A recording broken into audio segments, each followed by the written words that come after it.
Chapter 79. Puchi. It was the sound of an arrow piercing into a body. Plop. Sixth guide Reen collapsed to the ground, and together with Jack, she fell. A sharp arrow pierced through the two of them. In the distance, Atlanta maintained her shooting posture and looked at the two pairs of figures that fell in the distance. Mom. Mom.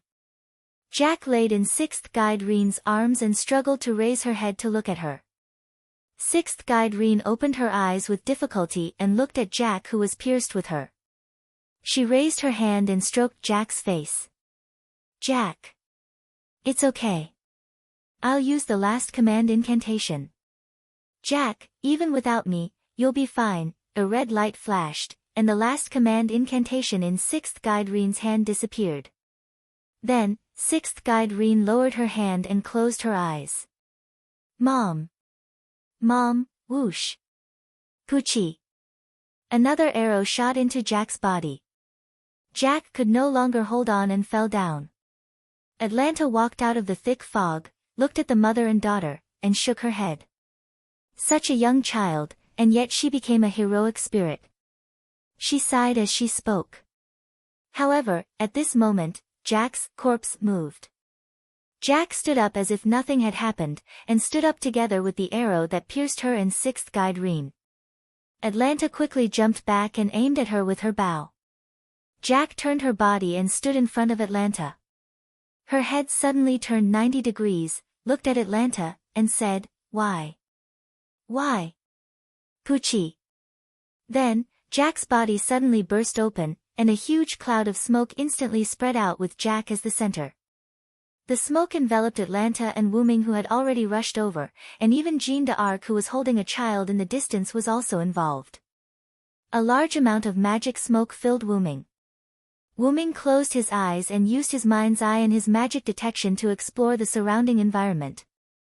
This is an inherent enchantment? Wuming said in surprise. When the smoke dissipated, the scene in front of Wuming had completely changed.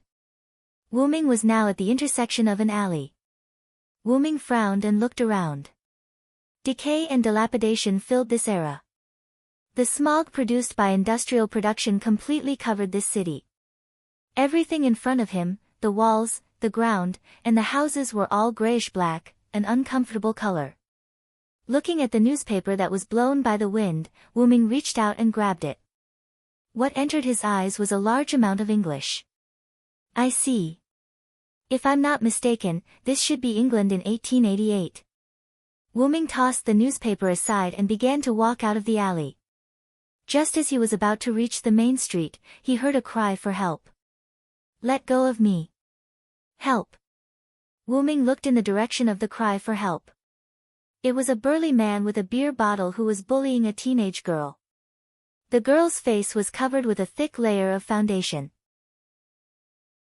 Her face was made up like a young married woman, and her lips were painted with bright red lipstick. Her face and body did not match at all. For such a young child to come out with such thick makeup, Wuming could already tell what this young girl did for a living. Stop! Wuming shouted. Even if he knew that all of this was Jack the Ripper's imagination, an illusion created by the inherent enchantment, Wuming could not help but stop this scene. When the man noticed that there was someone else, he hurriedly ran away. When the girl saw Wuming, she also ran away in a panic. However, the place she escaped to was the main street. The moment the girl left the street, a carriage rushed towards her. In her desperate eyes, the carriage was getting closer and closer to her. Wuming reached out his hand and pulled the young girl back before she could react. The girl looked at Wuming and did not say anything, nor did she have any intention of thanking him. Once, she turned around and prepared to run away. Is this the environment you live in, Jack? Hearing this sentence, the girl paused for a moment, then turned her head to look at Wuming. That's right. This is the miserable world in which we abandoned babies by those prostitutes live. Looking at Wuming, who still wanted to say something, she did not intend to listen. Instead, she turned around and left. The girl looked at Wuming's departure and froze in place. Then, she also left Wuming's perception range, not knowing where she went. Because of the Industrial Revolution, England became unprecedentedly powerful, and after becoming powerful, it brought about decadent prosperity. Although not everyone was decadent, from the current living situation in the inherent enchantment, these children must not be living well. The reason why Wyrm decided not to kill Jack, and even ignored one of the Jacks he met just now, was because Wyrm felt that they should not bear this kind of pain and this kind of curse. As for whether he could save Jack, Wyrm already had some ideas in his mind. After all, he was also called a hero. The most important thing is to find Jehan first. With her personality, she will definitely release Jack. At this time, Jehan met Jack. No, it should be said that Jack found Jehan himself. Jehan walked on the smoke-filled street, looked around at the streets that were completely different from Tulipa's, and said, "This is London." Looking at the illusory black undead passers-by on the road, Jehan frowned. This is the black assassin's dream, her nightmare. At this moment, Jack, whose body had become abnormally small, quietly appeared behind Jehan, and then bursts of smoke began to surround Jehan. And Jehan seemed to have sensed it, and her body emitted light, dispelling the surrounding smoke.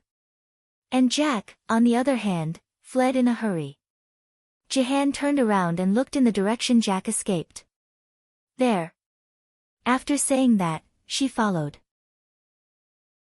On the other side, Wyrm was looking for Jack's body with his intuition and accidentally found a pair of acquaintances. "Seek. Astolfo? How did you get here?"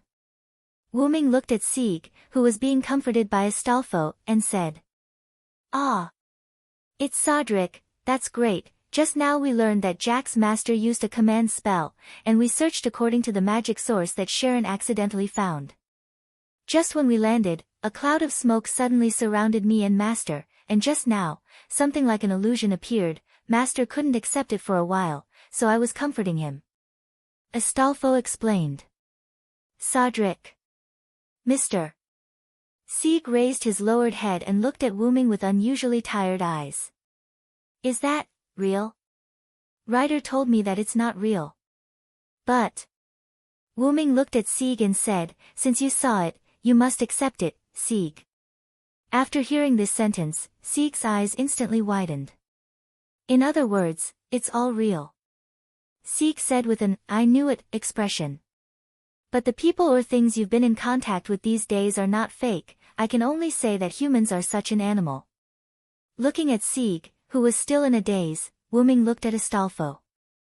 "Astolfo, I'll leave Sieg to you. You stay here and protect him, don't let him run around again." "Oh. Oh. I got it." After saying that, Wyrm turned and left. He still had to find Jack. Chapter 80. Joan of Arc chased Jack until a dead end, where Jack could no longer escape. Joan of Arc looked at Jack, who stopped moving forward, and said, "What, you're not going to run anymore?" The young Jack looked at Joan of Arc, who exuded a holy aura, and said in fear, Are you not afraid of Jack the Ripper?" Joan of Arc shook her head calmly. "All of you are nothing more than victims of a tragedy." Jack was also relatively calm. With a wave of her hand, several children appeared in the smoke around them. They were boys and girls. The oldest was about 11 or 12 years old, and the youngest was about 4 or 5 years old. These children began to ask Joan of Arc for help. "Joan of Arc, Lady Joan of Arc, Lady Joan of Arc, please save us. I'm counting on you. Save poor Jack." They raised their hands and moved in the direction of Joan of Arc like a group of ghosts. Joan of Arc said without changing her expression, "I can't do it." In an instant, these children stopped their actions and looked at Joan of Arc with their eyes wide open. "You have been absorbed by the legend of Jack the Ripper." Then, Joan of Arc's right hand began to glow. "Even if I can beat you down, I can't save you." Looking at the children who retreated with wide eyes, Joan of Arc continued. "You should understand now. The swelling hatred and the despair of the victims have changed you and turned you into the legend of Jack the Ripper." The young Jack's body retreated in disbelief with a look of despair on his face. Joan of Arc raised her hand and looked at Jack. At this moment, an arrow was shot at Joan of Arc. Joan of Arc retreated abruptly, and the light on her hand disappeared. Joan of Arc looked at Atlanta, who was standing on the roof next to her, and said, "What do you want to do?" "Red Archer." Atlanta jumped in front of the children, protected the children, and then pointed her bow at Joan of Arc. "That's what I want to say. What do you want to do?" "These are all children. Innocent children. These children aren't even evil. They're just sacrificial lambs. They are sad souls crushed by the structure of the world," Atlanta said with a ferocious expression. "If you want to kill them, then I won't let you off." Jean looked at Atlanta and said with a firm and serious expression, "You should also understand that if these children are alive, they will only have more companions." "Shut up. Returning the soul is salvation." "What kind of salvation is that?" Atlanta roared. Then, he shot an arrow filled with anger. He didn't know if it was because of anger or Jean's technique, but Jean just tilted her head slightly and avoided the arrow. "Then let me ask you, you chose to hold the holy flag on the battlefield instead of drawing your sword. Isn't it because you don't want to kill? Isn't it because you don't want your hands to be stained with blood?" Atalanta asked. "What do you think, Red Archer?" Jean said thoughtfully. "Do you think that because I didn't use my sword, I didn't stain my hands with blood? Ever since I decided to participate in that war, my hands have been stained with blood. It was also because of Sodric who helped me share the blood that I was called the Saintess by later generations. If you really think so, you are not the Saintess at all." Atlanta was angry again. "Because of this, I never thought of myself as the Saintess," Jean said naturally. "What?" Atlanta was a little surprised. "That's right, Atlanta." "Who?" Atlanta's arrow pointed to another place. Wuming slowly walked out of the dark street. "It's you." Atlanta looked at Wuming nervously. After all, Wuming's combat power was not to be underestimated. The Red Side servants saw the starlight pillar in the sky garden of Semiramis that day. "I'm not some general who saved the country. Those titles were just given to us by our descendants. Just like Vlad, he was slandered as a vampire, and now he really is a vampire. Just like Jack, he was turned into the Ripper. This is the tragedy of a heroic spirit," Wu Ming said to Jack. Jean just wanted to end the war, to end this evil. It was only because the Lord said that Jean couldn't stand it anymore that Jean joined the war. And Wu Ming also joined the army because he was worried about Jean. Jean was more and more like a saintess by the Lord's revelation, but Wu Ming was different. Except for saving the country, Wu Ming had been doing things his own way. Sodric had the adventurer skill, which showed how unstable Wu Ming was. Then Jean spoke again. "This is the world of their memories, just a fantasy born of residual thoughts. Do you want those children to suffer in this ambiguous world forever, Archer? So, please get out of the way." Jean's eyes were full of light, and Atlanta flinched. She put down the bow in her hand. "But I refuse," Atlanta said as if she was holding back. If I refuse them, if I refuse these children, then who can love them again?" "Your God." Atlanta looked at Jean fiercely. "I will never let you kill them, ruler." However, at that moment, one of Jack's avatars, the blonde girl that Wu Ming saw before, slowly walked toward Jean. "Is there no other way? Do you really want to kill us?" Jean lowered her head, and the bangs in front of her covered her eyes, making people unable to see Jean's eyes. But in Wu Ming's view, Jean must be very uncomfortable. "Enough, Jean." Wu Ming walked behind Jean and said, "You've done enough. Leave the rest to me." Jean looked at Wu Ming in confusion. It seems that Wu Ming doesn't mean to kill Jack for her. Then what is it? Does Wu Ming really have a way to save these children who have become Jack the Ripper? After that, Wu Ming walked in front of Jean and turned into the blonde girl looking at Wu Ming. "You are the resentful spirits absorbed by the legend of Jack the Ripper. Strictly speaking, you are also Jack the Ripper. In other words, you have your own Valhalla. Then, Wyrm stretched out one of his hands, which exuded a star-like light. The other children began to merge with the blonde girl. After the girl in front of him merged with other children, she changed back to Black Assassin, the white-haired Jack. Wyrm touched Jack's hair with his hand, closed his eyes slightly, and smiled. I will let you get rid of the legend of Jack the Ripper, please believe me. After Jack froze for a moment, he looked at the gentle big brother in front of him and nodded heavily. Okay. Chapter 81. After seeing Jack nodded with a smile, Wyrm began the ritual. He closed his eyes, and the glowing hand that touched Jack's hair shone brightly, instantly drowning the surroundings, making Jean and Atlanta unable to open their eyes. At that moment, Wyrm and Jack were in a sealed space. Wyrm looked at Jack, who had her eyes closed, and then looked around. In addition to Wyrm and Jack, there was a lot of black smoke in that space. The black smoke exuded an unusual aura. Is this Jack the Ripper's curse? Wyrm looked at the black smoke and frowned. Jack, who had her eyes closed, opened her eyes, and saw Wyrm and Jack the Ripper's curse that had been entangling them. Jack looked a little panicked at the moment. Although those curses had been with them for almost 200 years, they were still afraid when they saw those curses at the moment. Wyrm stepped forward and hugged Jack, saying softly, "It's okay, Jack, I'm here." Jack didn't know why, but after hearing Wyrm and the others' words, she calmed down and felt that those curses were not so terrible. Because of resentment, you became a collection of resentment, but because you were absorbed by Jack the Ripper's curse, you had to become Jack the Ripper, unable to reincarnate, and have been cursed. Jack looked at Wyrm in confusion, not knowing what Wyrm meant. Wyrm touched Jack and the other's little head and continued.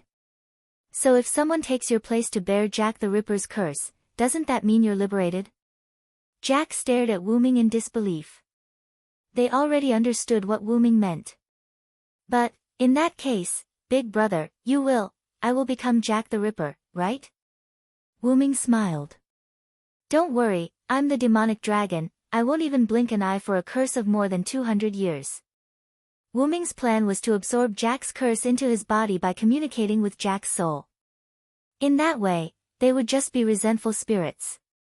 Finally, with Joan of Arc's prayer, he could purify the resentful spirits and let them enter heaven or reincarnate. Then, I'll start, little Jack. Wyrm closed his eyes, and his body emitted a faint light. The surrounding black smoke began to struggle to be absorbed by Wyrm's body.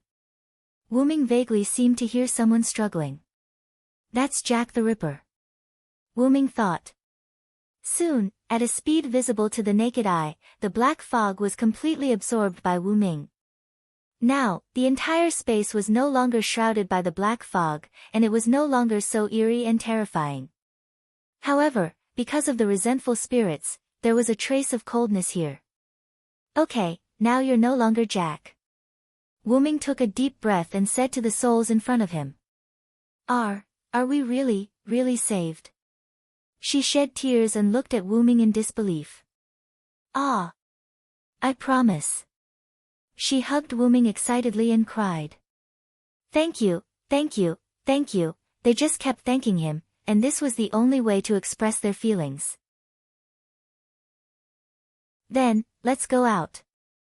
Okay. Outside. When the star-like light emitted by Wyrm no longer flickered, Joan of Arc and Atlanta opened their eyes. At this moment, they found that they were no longer in the inherent enchantment, but returned to Tulipa's. Sieg and Astolfo, who were also swept into the inherent enchantment before, also appeared on the street not far away. As for the dense fog, it had also disappeared. After reacting, both Joan of Arc and Atlanta looked at the place where Wyrm and Jack were before. They found that there was only a child with an illusory body beside Wyrm at this moment, and Jack's servant reaction had disappeared. I've rescued Jack from Jack the Ripper's curse. Now she's no longer Jack, she's just a collection of vengeful spirits.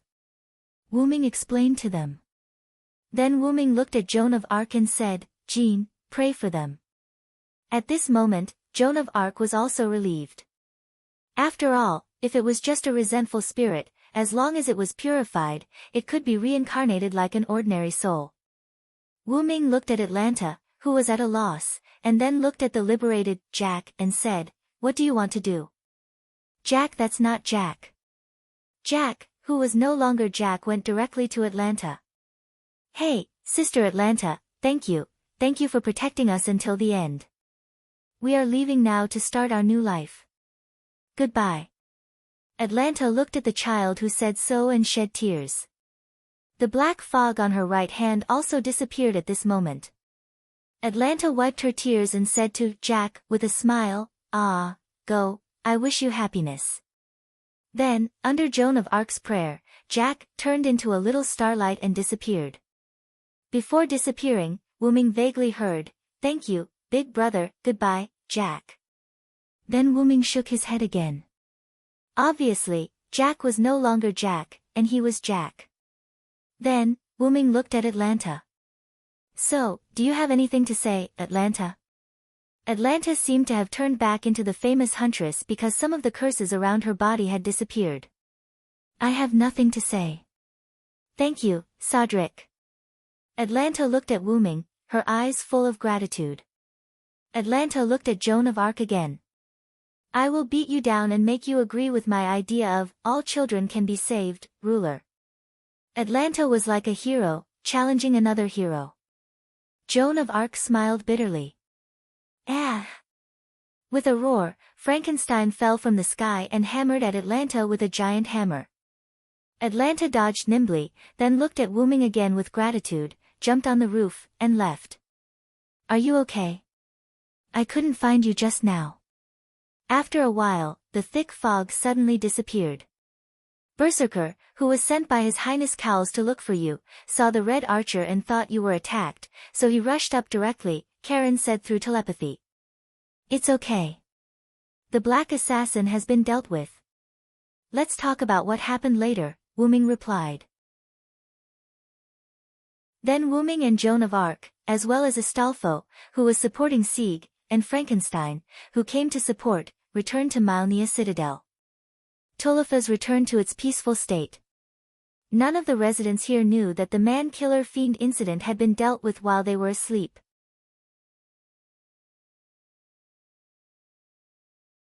Chapter 82.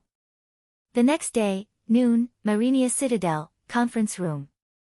Because they dealt with Jack the Ripper at night, it was almost midnight by the time everything was settled. Therefore, they decided to schedule the meeting at noon. Fiore sat at the head of the table and looked at the people sitting on both sides. Wu Ming, Jean, Sieg, Astolfo, Collins, Sharon, Gold, Lion Jiali, and Mordred. Because they were going to discuss the final strategy for the Sky Garden, Lion Jiali and Mordred arrived very early. Because Frankenstein was still a berserker, he didn't participate in this meeting. Black Assassin, Jack the Ripper's matter is finally settled. I would like to thank Miss Jean and Mr. Sodlek. Because she couldn't move, Fiore only slightly lowered her head to express her gratitude. This is also my responsibility as the ruler, Jean shook her head and said, indicating that Fiore didn't need to thank her anymore. As the offender, I only listened to the words of the ruler. No need to thank me, Wu Ming smiled. Speaking of which, are you ready to attack the Sky Garden? Jean asked. Yes, we have prepared many planes. When the time comes, we can directly fly to the Sky Garden. Just then, Astolfo stood up and raised his hand. I said, I know how to fly a plane. Let me fly it. Seeing Astolfo's excited face, Wu Ming smiled helplessly. We need more than one plane. It is really inconvenient for you to fly it. The planes are all for magic puppets to fly, Collins interrupted. Astolfo sat down with a depressed face. Although we have prepared many planes, we still lack a trump card. After all, the Sky Garden has automatic magic cannons comparable to the EX level. Therefore, for the current situation, we are still at a disadvantage. Just then, Wu Ming raised his hand. I have a way to directly enter the Sky Garden, but I need to know what the inside of the Sky Garden looks like. Wu Ming's method was portal scroll. Currently, Wyrm was a saber, so he couldn't use portal scroll. However, if it was a scroll, after knowing the location, he could open the portal in 3 or 4 days.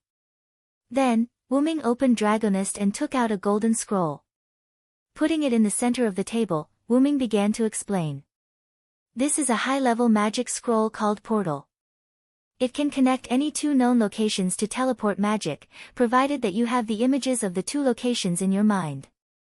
Then Wyrm looked at Sharon and said, Sharon, if you have been to the Sky Garden and are the teacher of the great heroes of Greek mythology, you should be able to use this scroll, right? Everyone looked at Sharon. Sharon picked up the scroll and carefully observed it for a while, then said, this is a kind of magic scroll similar to Norse mythology. I think I should be able to use it, but I still have to prepare in advance. After all, this is a magic scroll comparable to magic. What? Everyone was shocked, especially Fiori, Cowles, and Golder, who were humans. You said this is a magic scroll comparable to magic. Gold swallowed. After all, magic in this world was different from magic. Magic was the general term for the act of artificially recreating mysteries and miracles. Even if it was an incredible and mysterious phenomenon, as long as it was caused by nature, it was not magic. In short, it was man-made and natural factors. And magicians had an iron rule, they couldn't show mysteries to the world. When a magician performed magic, if ordinary people saw it, they must forget it, or let them think that it was done with technology. Anyway, they could either kill the ordinary person or make them lose their memory. They must not let ordinary people know the existence of magic. As for why, it was because of mystery. A long time ago, when civilization was not civilized, basically all magic was called magic. And people who used magic were called magicians. Now, as more and more people knew about magic, magic was slowly reduced to magic. Hiding was the essence of magic. The more people knew and used it, the power of magic would be scattered and weakened. Because magic was the use of power that had been determined in the root, the more people knew, the weaker its power would be. Just like 10 portions of power being used by one person was the same as being used by 10 people. The fewer people knew, the fewer people would use it. That was why magicians tried to avoid magic from being discovered by ordinary people. And there was a clear difference between magic and magic. Magic could be achieved by modern technology, but magic could not be achieved by modern technology. No matter how long it took, no matter how much money it took, as long as it was achieved by modern means, it was magic. For example, fireball could be achieved by modern technology, and fireball was magic. For example, time travel could not be achieved by modern technology, and time travel was magic. Of course, the magic Silent learned in Nazarek's underground tomb and the magic of the moon world were 2 different things. They were not the same thing. Yes, I got this scroll when I became a dragon and traveled to other worlds, so judging by the level, it's almost comparable to an A-level noble phantasm. Because of my current rank, I can't use it normally. After all, teleportation gate was already a very advanced teleportation skill in Yggdrasil. It ignored the distance. As long as the scene in a certain place, it could connect 2 teleportation gates. There was no limit to the number of teleportation gates, and there was no time limit to the activation of the teleportation gate. It could only be used after reaching a certain level. Then, that's all for the meeting. We just need to wait for Archer to prepare the activation scroll. Fiol said and sighed with relief. That's it. Let's prepare for the battle in a few days. Wyrm stood up and said. In the corridor, Wyrm and Joan of Arc walked side by side. No one spoke. They all wanted to quietly enjoy this temporary encounter. After all, Wyrm aside, Joan of Arc will return to her Hall of Valhalla after the Holy Grail War. Hey, Cedric. You must win the battle in a few days. Yeah. It was just a few short sentences, but the feelings contained within them were boundless. While the 2 were enjoying this brief moment, Mordred caught up from behind. Hey! Villo, let's go eat. Ha! Wuming made a strange sound. Why do you suddenly want to eat with me? Wuming looked at Mordred and asked in confusion. It's not because Master said he wanted to go back to the tomb to prepare. I don't want to go back, and I haven't had a big meal in this city yet. Let's go. After saying that, Mordred used her slender arms to wrap around Wuming's neck, wanting to take large strides forward. Wuming looked back at Joan of Arc helplessly and apologized with his eyes. Joan of Arc was taken aback, but after she reacted, she said softly, Cedric, enjoy your meal. Then, Joan of Arc turned around and left.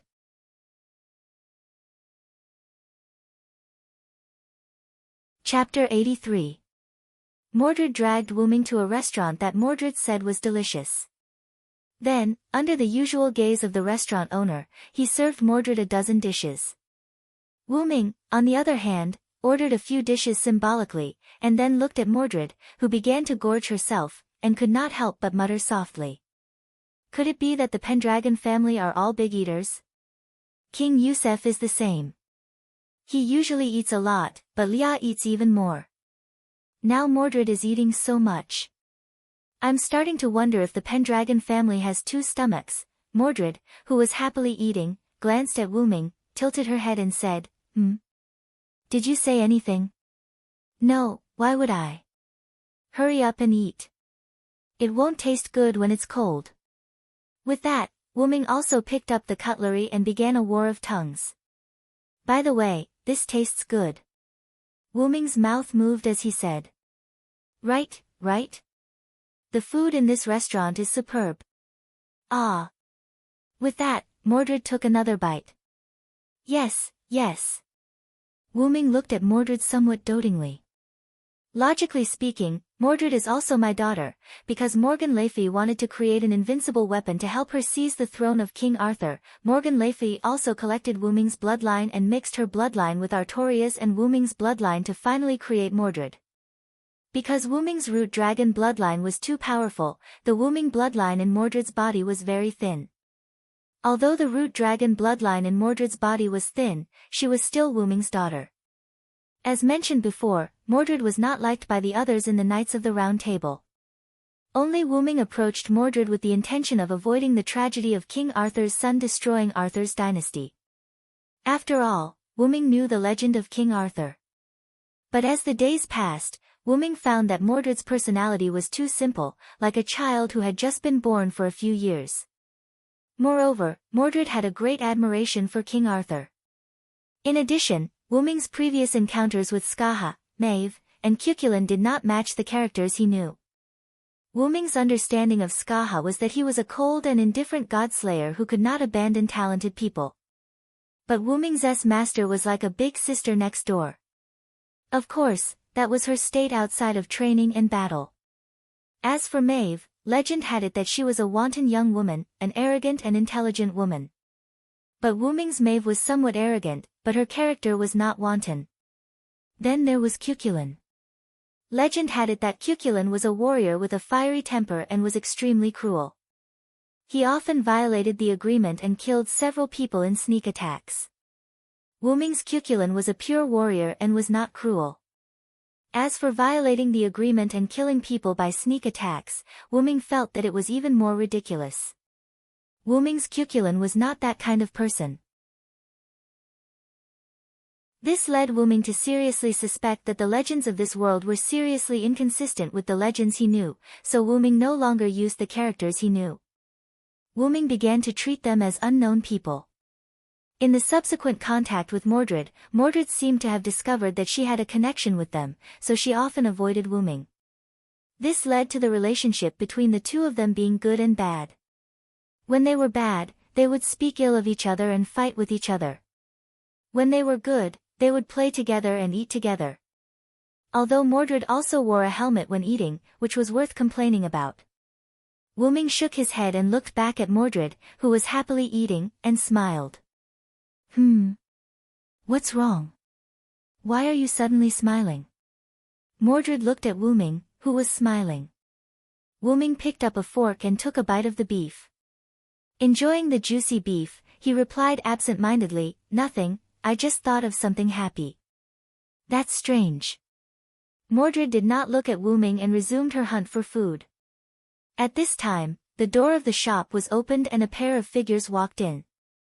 Mr. Sodrick and Red Saber. Wyrm and Mordred looked at the door and saw Sieg Astolfo standing there looking at them. Mordred said unhappily, "What's the meaning of, and Red Saber? I feel like I'm hooked up with him. Damn it." Despite Mordred's words, she did not get angry and continued eating. Sieg Astolfo, on the other hand, stood there and smiled awkwardly. Wyrm immediately said, "Since you're here, let's have a meal together." After a while, the shop owner served the dishes that Sieg and Astolfo ordered. However, Sieg and Astolfo did not eat and seemed to have something to say. "What is it? Just say it." Sieg hesitated for a while and looked at Wyrm. "Mr. Sodrick, do you think there is a correct existence in human history?" Wyrm put down his utensils and wiped his mouth with a napkin. "Is it about Jack the Ripper?" "Yes. Although it's not all of human history, but..." Sieg seemed to recall the scenes that he saw in Jack the Ripper's relic, the Dark Mist City. He did not say anything else. "So, Mordred, what do you think about this?"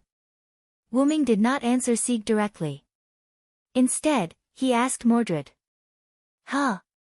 Why are you asking me all of a sudden?" Mordred raised her eyebrows and looked at Wyrm. Mordred said as she chewed on the food in her mouth. "Humans are humans. They can be good or evil depending on the situation. At the end of the day, they are just a group of slightly smarter beasts." Then, she picked up a piece of pastry with a fork and put it into her mouth. "They will only act under the influence of their own selfish desires. They will forget the kindness they received, but they will never forget their hatred. The value of protecting them is not even worth a copper coin." Mordred did not care about Sieg's eyes that were getting more and more confused. "That's not it. Humans are more interesting this way. That's why I..." Astolfo refuted. However, Mordred did not care and interrupted him. "What about you? What do you think?" Sieg thought for a moment and said. I think I like humans, at least before I knew about assassin. What about now? I don't know. I always thought that protecting was the right thing to do, but now, whether this choice is the right one, I don't know." Looking at Sieg, who lowered his head, Wyrm smiled. "Then, I'll congratulate you first, Sieg." Sieg and Astolfo looked at Wyrm in confusion. "Because you have the right idea, Sieg." Wyrm looked at Mordred. His gaze made Mordred uncomfortable. Then, he looked at Sieg. "Let's not talk about whether what you are protecting is the right thing to do. At least you have the right approach. Regardless of the outcome, at least your starting point is good." Wyrm took a sip of water and continued. "For an android like you who has just been born, this is already a very good thing." Then Wyrm looked at Mordred, who had finished his meal, and signaled with his eyes. Mordred understood. He stood up and walked to the door. Wyrm also stood up. They were about to leave. "You still have a lot to learn, Sieg. At least I can tell you that there is nothing wrong with protecting humans, but you have to distinguish between those who are worth protecting and those who are not." Mordred walked out of the restaurant, and Wyrm followed closely behind. Wyrm also left a sentence for Sieg. "Only by protecting what is worth protecting, can you live up to that heart of yours." At this moment, Sieg seemed to understand something, but also seemed to not understand something. In short, he no longer felt as tired as before. "Oh yeah, help me pay the bill." Wyrm's voice came after he walked away. Then, Sieg and Astolfo fell to the ground and could not get up again.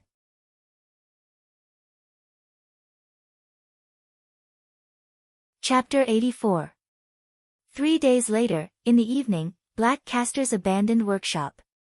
Everyone gathered there. Sharon was one step away from successfully implementing the portal scroll. As long as he injected magical power into it, he could open the portal. Because the portal scroll could instantly open a portal somewhere, Semiramis, who controlled the Sky Garden, would not notice anything unusual in advance. In those 3 days, the androids' bodies were abnormal, and Golder took the initiative to treat the androids. Seek solved the heart demon and helped to treat the androids with Astolfo. Fiore transferred the magic seal to her brother Collins, during which Sharon needed to perform the ritual. Wuming had to temporarily replace Karen's control of the portal scroll. After that, Wuming accompanied Jean on a date and enjoyed the last time. During that time, they met Collins, who had been chatting with Frankenstein in the flowers. In short, everyone was very busy these days. Now, everyone began to attack the Sky Garden. "Let's start, Archer," Fiore said. "Yes." After that, Sharon injected a trace of magical power into the scroll, and a black and red hole appeared. "Let's go, everyone, we must stop Shiro Amakusa," Jean said, wearing a blue armor, holding the holy flag in her hand. "Yes." Everyone responded in unison. Jean, Wuming, Sharon, Astolfo, Frankenstein, Sieg, and Collins walked into the portal, and then the portal was closed. That was to prevent the enemy from attacking Fiore through the portal. Because Fiore's legs were inconvenient, and she had removed the magic seal, she was weak, so she was not allowed to fight in the final battle. There was also Golder, because his servant, Siegfried, had disappeared, so even if he went, he would not be able to do anything, so he stayed. Fiore looked at the disappearing portal, clenched her fists, and prayed. The Sky Garden. A black and red oval-shaped hole about the height of a person suddenly appeared in the deepest part of the abyss where Sharon had once been. Semiramis, who was sitting high on the throne, instantly sensed that someone used space magic to invade the Sky Garden. "The Master is still inside the Great Holy Grail, so let us, the servants, hold him back for a while." With that, a few figures appeared under Semiramis's throne. Red Lancer Karna, Red Archer Atlanta, Red Rider Achilles, Red Caster Shakespeare, including the Red Assassin Semiramis who was sitting on the throne. All of the Red Team's servants were present. Of course, there was also the traitorous Red Saber Mordred and another Red Saber, Sodlek.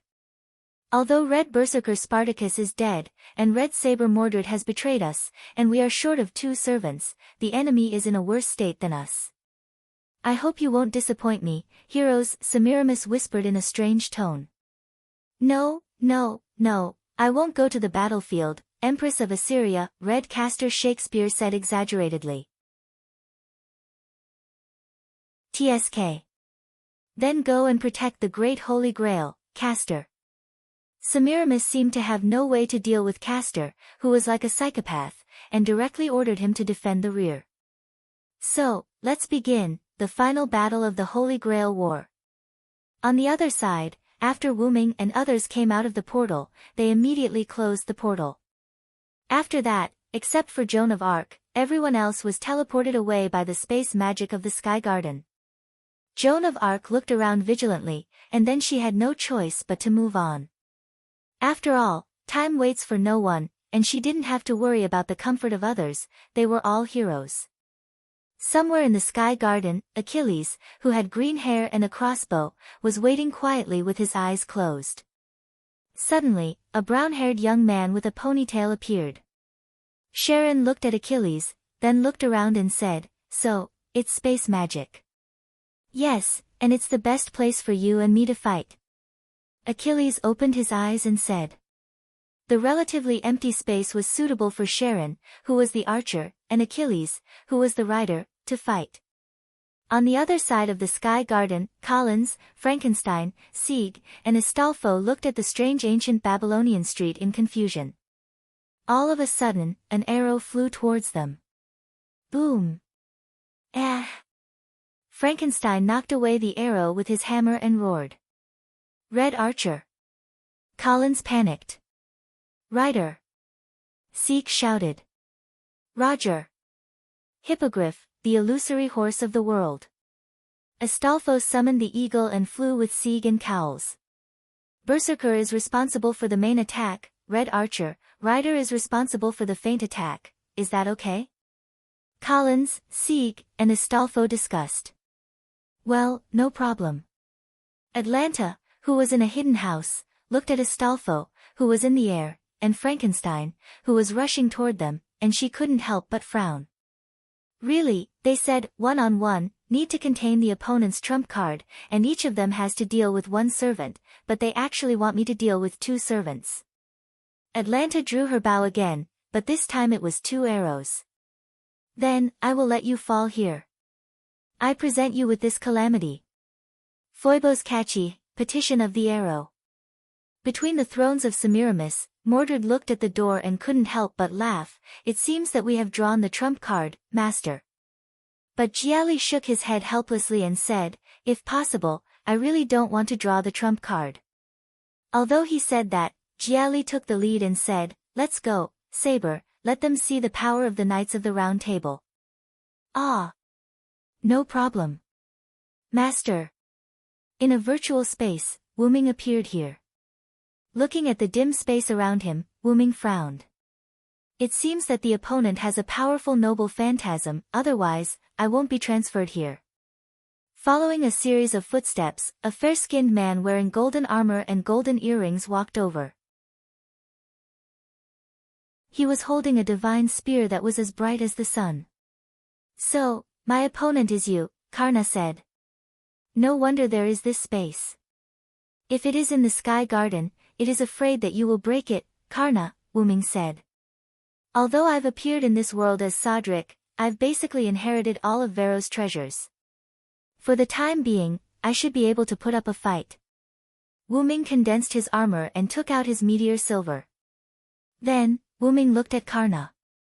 So, let's begin, hero of charity. And Joan of Arc, under the guidance of the revelation, came to the great Holy Grail. Oh. Welcome, Joan of Arc. Joan of Arc looked at Castor in front of her, frowned and said, please get out of the way, Castor Shakespeare, you can't beat me. Oh, do you think so? Shakespeare showed a mysterious smile, although I can't beat you, but, let's begin. First folio, the time for the show to begin is here, there should be thunderous cheers.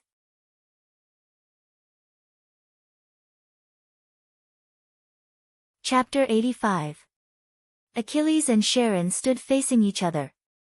Achilles explained to Achilles the reason why he had helped Shiro Amakusa Shirjin.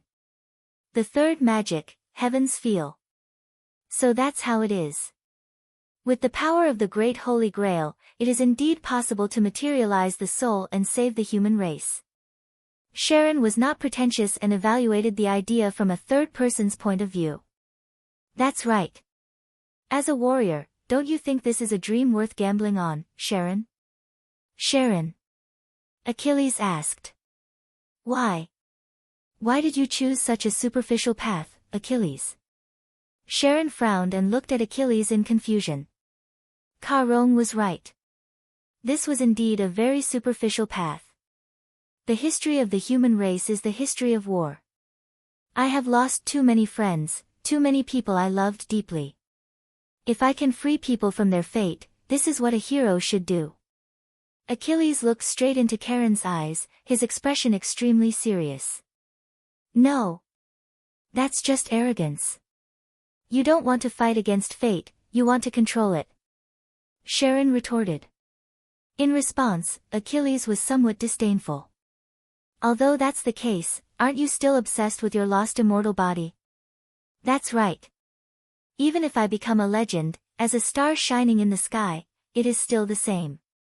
Charon looked thoughtfully at the Sagittarius constellation in the sky.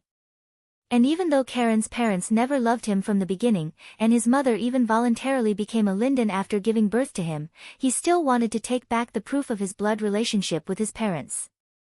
Is that so? Even if you become a star, you can't get rid of your fate? This is what a hero is. After saying that, Achilles raised his gun and aimed at Charon. Come on, Black Archer. Ah! Red Rider. Arrows flew, and the tip of the gun surged. The two kept jumping, sometimes Achilles fought Charon in close range, sometimes Charon opened up a distance and shot at Achilles from afar. But overall, Achilles was at a disadvantage.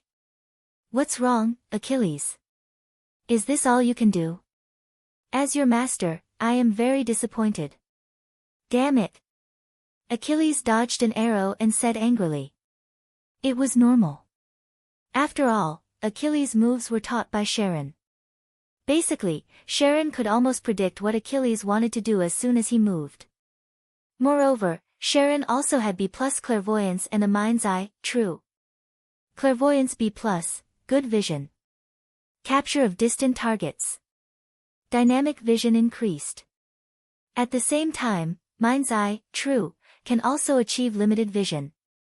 Mind's eye, true insight cultivated through cultivation and forging. It was a battle theory that allowed one to calmly grasp one's own situation and the enemy's abilities while at a disadvantage and find a way out. With clairvoyance, Achilles' heel. Although it was only for a short moment, it was a blink of an eye could decide the outcome of the battle. As Charon's disciple, Achilles naturally knew of his master's abilities. So, Diatrikon Aster Lunk, star of the soaring sky. Achilles instantly threw the spear to Charon and activated his noble phantasm. The surrounding space froze. Charon looked at the changes around him and said faintly, so that's your noble phantasm. Yes, this is a one-on-one duel. Unless one side wins, it can't be unlocked. Whether it's time, space, or luck, everything is ineffective here, including immortality and noble phantasm. Only your own power can work here, and if one side loses, the failure will also be transmitted to the other side. Although it's ineffective if the other side doesn't want to fight one-on-one, we are indeed in a one-on-one duel right now, and I believe you won't choose to run away. Charon replied, so that's how it is. As long as I don't want to run away, this place won't disappear. And if I stay here, my future vision won't work. Then Achilles made a pancreasin pose. Although I didn't want to fight you one-on-one before, it's different now. We have a trump card. Charon then abandoned the bow in his hand. Since the noble phantasm won't work, I'll use pancreasin too. Charon and Achilles bumped their fists. I'm Achilles, the son of the hero Peleus. I'm Charon, the son of the great god Kronos. Then both of them said at the same time, let's fight. Let's fight. The two of them were on the verge of fighting. On the other side, there were colorful ripples in the sky, and arrows rained down from the sky. The places where the arrows hit were as if there was an explosion, and they kept exploding. Sieg, Astolfo, Frankenstein, and Cowles, who were in the arrow formation, could no longer be seen. However, Atlanta, who had released her noble phantasm, did not relax. In her senses, although the opponent's aura had weakened, it did not disappear. Then, streaks of green lightning shot out, destroying the countless arrows that were shot down. Astolfo rode on the eagle and carried Sieg. There were no traces of arrows on their bodies, and even their clothes were not wrinkled at all. Frankenstein, who had rushed forward, appeared next to Cowles. Command incantation. Atlanta said thoughtfully as she looked at Frankenstein, who had disappeared. Frankenstein's body was full of arrows, and his body was broken. Cowles, who was under his protection, was not hurt at all. Berserker. Cowles looked at Frankenstein, who was full of arrows, with an indescribable tone. After seeing the arrows, Cowles immediately used the command incantation to call back Frankenstein, who had rushed over. The Red Archer did not care about Berserker and deliberately set the range of his noble phantasm to his side. He was indeed a hero who left his name in history. Ugh, hi! Frankenstein roared angrily as if he was angry that the opponent had attacked his master, and he was angry that he was hurt. Wait a minute, Berserker, let me treat your wound first, Cowles said to Frankenstein.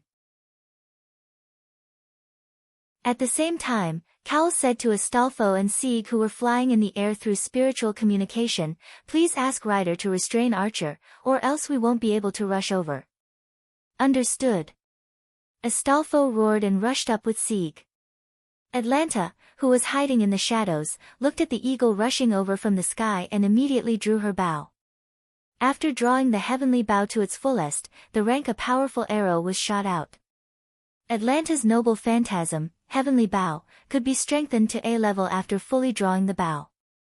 Astolfo knew the power of that arrow, so he did not choose to take it head-on, but chose to dodge.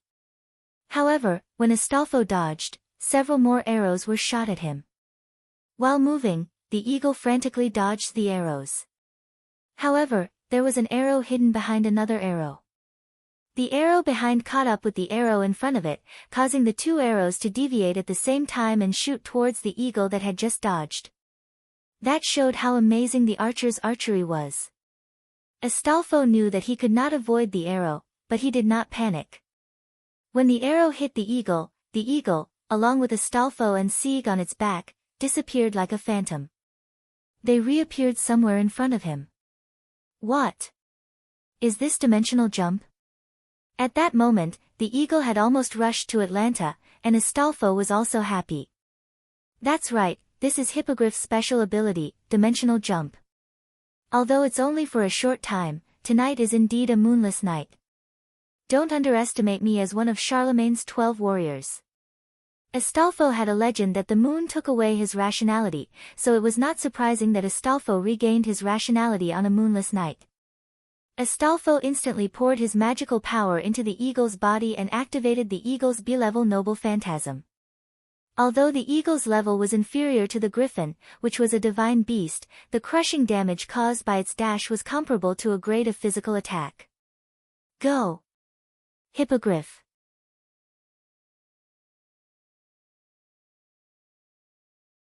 Chapter 86. In the room where the Assyrian Empress Semiramis was located, Semiramis was waiting for the intruder outside the door while thinking about the other servants' battles. As for the battle between the servants on the other battlefields, they might not have the confidence to win, but the red side servants had a great advantage over the black side servants. Although Karna said that he would not care about the others if he saw the black saber was already dead, so there was no problem. Although Atlanta was weaker than Karna, her opponents were Rider Astolfo and Berserker Frankenstein. Even if she couldn't win, she could still restrain them. How dare a brat talk back to me? If it was the red saber, he could deal with her. It would be uncomfortable if he didn't see her desperate face. As for Achilles and his master Charon, Achilles promised that he would win, but even if he didn't win, it would be fine. After all, there was still Karna, and the master's words were about to come out. And Shakespeare's noble phantasm was restrained by Joan of Arc, so there was no need to worry at all. So it was about time. Semiramis finished thinking and looked at the door in front of her that opened automatically. A ferocious uncle with sunglasses and a non-mainstream girl walked in. She smiled. Oh, there's actually someone guarding the house. You're really obedient, assassin. Mordred directly mocked her. Semiramis instantly changed from smiling to gnashing her teeth, but on the surface, she was still polite. You're a bit arrogant for someone who has never sat on the throne before. What are you talking about? I'll just kick you down.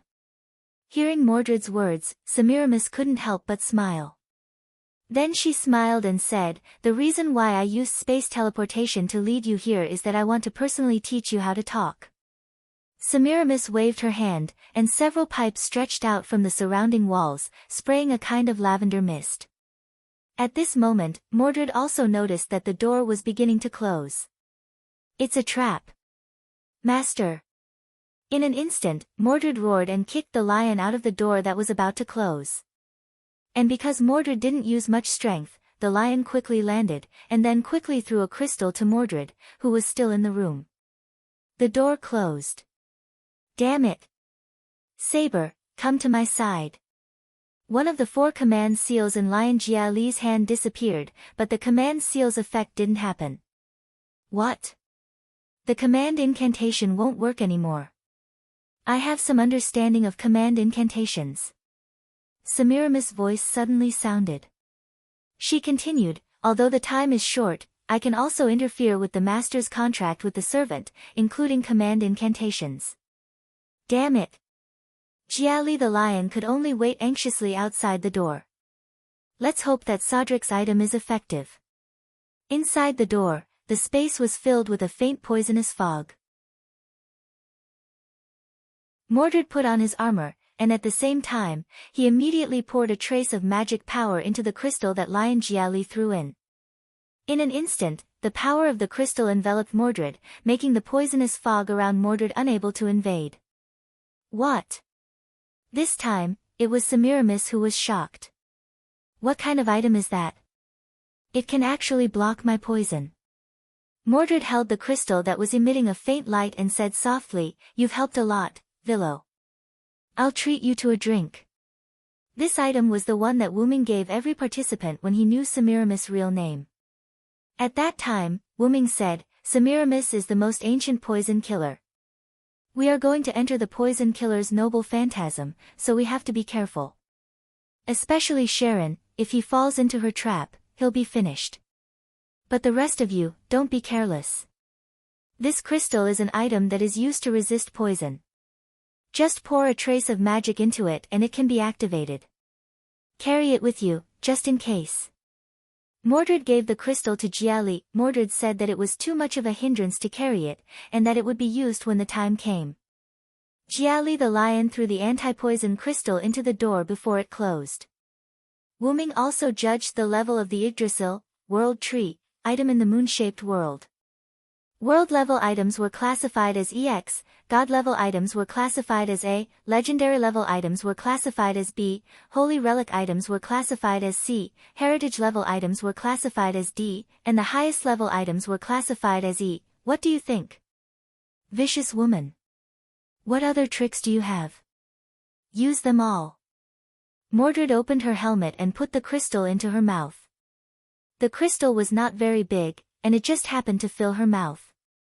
Then, Mordred closed her helmet and rushed towards Semiramis. Tisk! Semiramis spat in displeasure. She then activated a magic array around herself. The magic circle shot out countless magic bullets and magic lasers. Mordred dodged the magic lasers and used her sword to disperse the magic bullets. Then, she ran towards Semiramis. Following an even bigger magic circle, a huge beam of light swept towards Mordred, producing a large amount of flames. Mordred rushed out of the flames and shouted, "Is this all you've got?" Semiramis smiled. Then, several magic circles appeared, and several chains made of poisonous fog shot towards Mordred. Because she was in the air, Mordred could not dodge and was instantly entangled by the chains. Semiramis controlled the chains to swing Mordred around wantonly. Then, she smiled and said, "How does it feel to be a little bug?" Mordred cut off the chains and jumped to the ground. She instantly released her magic and rushed towards Semiramis, who was sitting on the throne, like a red lightning bolt. After dodging all the entangling chains, Mordred soared into the sky and shot towards Semiramis. "Got it!" Mordred shouted. Crash! Accompanied by the sound of rattling chains, Mordred was firmly entangled by several chains. The tip of her sword was still a few centimeters away from Semiramis, but these few centimeters were like a natural moat that couldn't be crossed. "You'd better return to the audience." Semiramis chuckled. A large amount of water burst out from her side and washed Mordred to the ground. A huge green fish that looked like a loach appeared from the water and rushed towards Mordred. As the daughter of the fish god, Semiramis had the ability to summon the divine fish of the gods.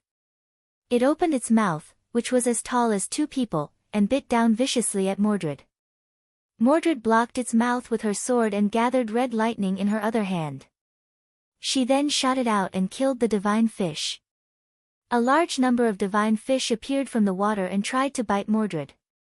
Mordred held her sword with both hands and gathered her magic on the sword, causing it to emit red lightning. Finally, she released the lightning and killed the divine fish. Mordred had learned her lesson this time. She did not get close to the divine fish and activated her relic. Clarent, Blood Arthur. Suddenly, the hall was covered by red lightning. On the other hand, in the battle space that was specially designed for fighting, a flame and a meteor kept colliding in the air. Karna and Wuming were fighting fiercely. The entire space was almost destroyed. There was not a single piece of undamaged ground. Karna sometimes fought Wyrm in close combat with his superb martial arts skills. Sometimes, he would use his relic to attack Wyrm. Brahmastra, Brahma, cover the earth. On the other hand, Wyrm was constantly fighting against Karna, constantly activating his noble artifacts to fight back. X Silver. The hot spear tip and the surging sword tip were fighting each other. They were evenly matched. No wonder you're a Villo of the Knights of the Round Table, the strongest knight, Karna said. You flatter me, Karna. But I'm Sodric now, so don't be mistaken. Wyrm stood not far from Karna and said. You can't use all your abilities as a Villo now, right?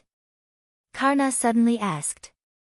Although I can't use all my abilities as a Villo, I can use all my abilities as a warrior. Do you want to try, Karna? The two of them looked at each other with a faint smile on their faces. Then I shall show you my hidden noble artifact, Brahmastra Kundala. Come on, X Silver. A flame and a meteor collided. The two energy beams fell into a silent zone. Then, like a nuclear bomb exploding, a huge mushroom cloud burst out from the point of contact between the relic and their weapons.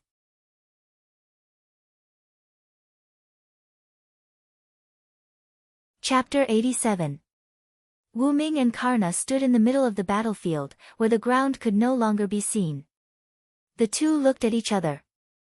Even Brahmastra Kundala couldn't take you down, Karna said calmly. I didn't hear the surprise in that sentence, Wyrm said with a smile.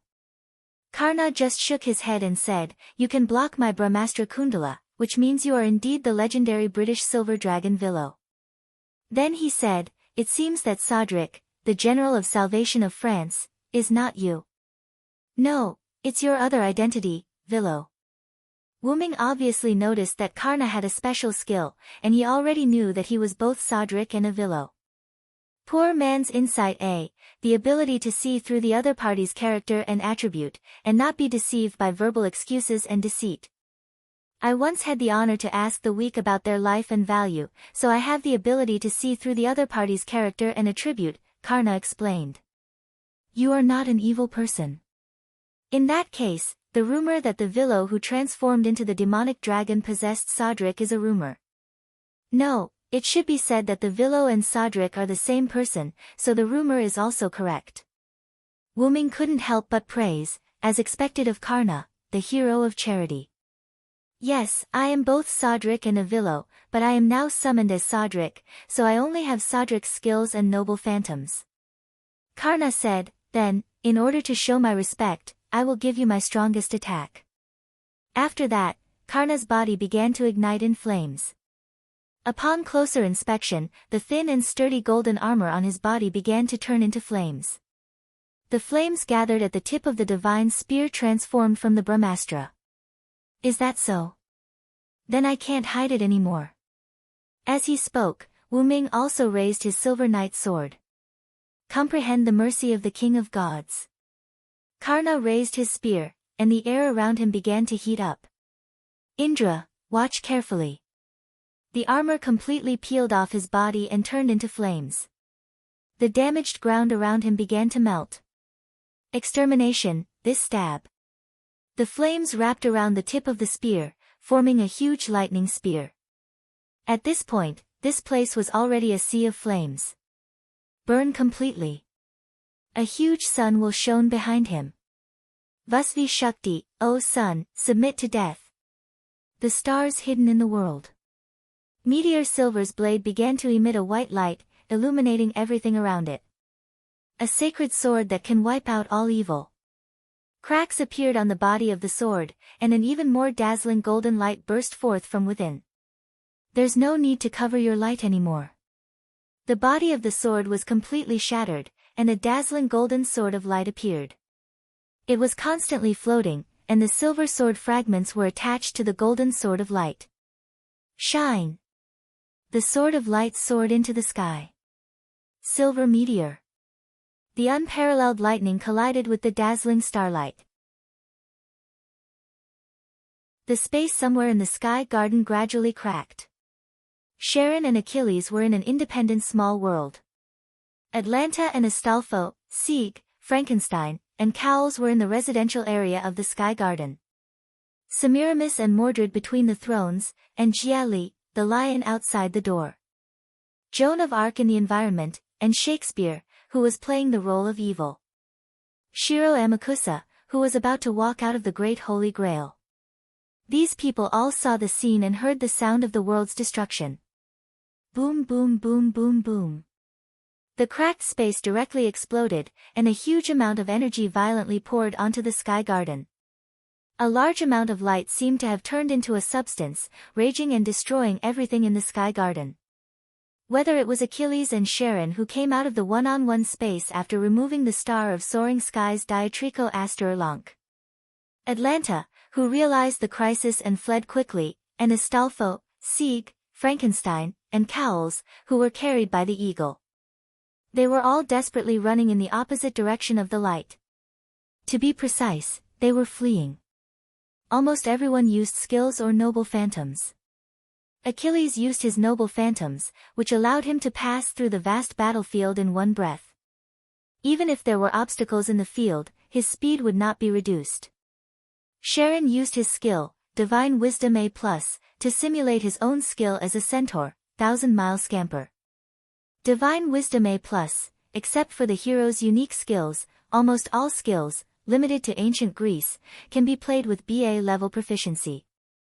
1,000-mile scamper A has endless stamina for long-distance movement, and the agility parameter temporarily increases rapidly. It can also play the effect of increasing the endurance and strength parameter when running at full speed. Atlanta used her skill, Crossing Arcadia. Crossing Arcadia B can move across all obstacles in the field, including the enemy. Because on the edge of crisis, Atlanta did not use another skill, Aesthetics of Pursuit. Aesthetics of Pursuit C, let the enemy take the lead, and then you can take the lead after confirming the enemy's actions.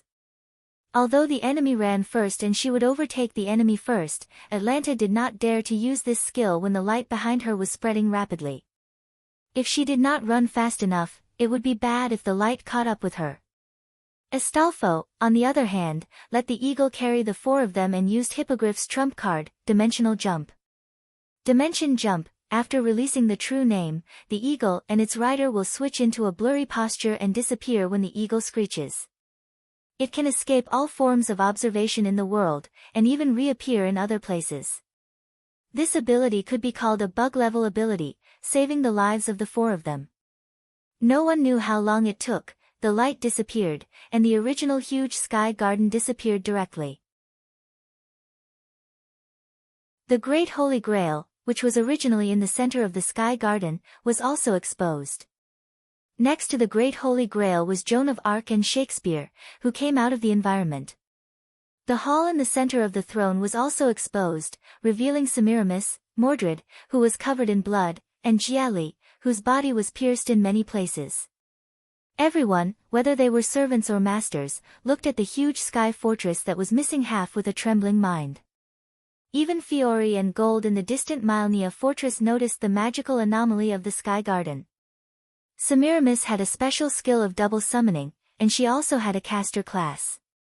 As the noble phantoms of Semiramis' magic workshop, Hanging Garden of Babylon, evolved from the beliefs of many mistaken believers, so it was named Vanity.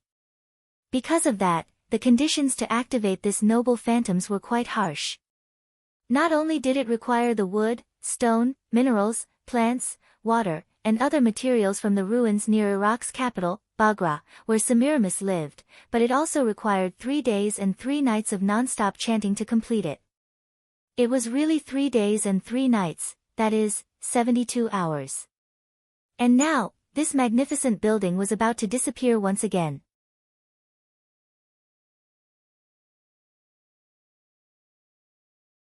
Chapter 88. Before that, Joan of Arc, who arrived at the Great Holy Grail earlier than anyone else, encountered the biggest irony in history. Oh oh oh oh. Joan of Arc, welcome to my stage. Exclaimed Shakespeare, in a strange whisper, from Joan of Arc's environment. Joan of Arc looked at the changing scene around her and frowned. This is my hometown, Domremy. Joan of Arc looked at her clothes that had changed into a village girl's style and looked at the small village not far away. "Jean." A gentle female voice came. Joan of Arc turned to look at the source of the voice. "Mother." Joan of Arc was a little surprised. She didn't expect this environment to be so realistic. Why are you called a witch and burned to death?" "Why?" "Jean." Joan of Arc's mother cried and crawled on the ground, her hands holding Joan of Arc tightly. "Come back to the village with me, Jean, don't worry about other people anymore." Joan of Arc's mother pleaded. But Joan of Arc didn't pay attention to her mother, not because Joan of Arc was unfilial, but because the environment in front of her was just created by Red Caster Shakespeare. "Red Team's Caster, are you satisfied with this?" Jean said calmly. Then Shakespeare's voice sounded in the air. "No, the drama has just begun. Let's begin the second act." When Shakespeare's voice fell, Joan of Arc found that there were two curtains in front of her, like the curtain on the opening and the closing stage. One opened. When the curtain opened, the scene in front of Joan of Arc changed again. Joan of Arc stood on a high ground, holding the holy flag in her hand, commanding the French soldiers behind her to rush to the British enemy. For a time, the entire battlefield was covered with blood, and a lot of lives were constantly lost. Some people begged for mercy, but they were still killed. In an instant, Joan of Arc was full of dead bodies. "It's covered with blood, Your Highness Saintess." Shakespeare's voice sounded in the air. However, Joan of Arc didn't have much of a reaction to this. "It's useless to show me anything." Joan of Arc then raised her hand and looked at it. "Since the hands of those who follow me are dirty, then my hands are dirty, and I have never felt fear of this." Suddenly, as if a corpse had come back to life, a gorgeously dressed corpse suddenly sat up, but that face was Shakespeare's. He looked at Joan of Arc and asked, "Then, let me ask you as the representative of Charles VII." Then a corpse beside Joan of Arc suddenly raised its head. Needless to say, it was another Shakespeare's face. "You stepped forward bravely and went to the battlefield. Dirty my hands with blood and win back France." Then the corpses around her raised their heads and asked Joan of Arc, "However, you were burned at the stake in the end. How sad is this?"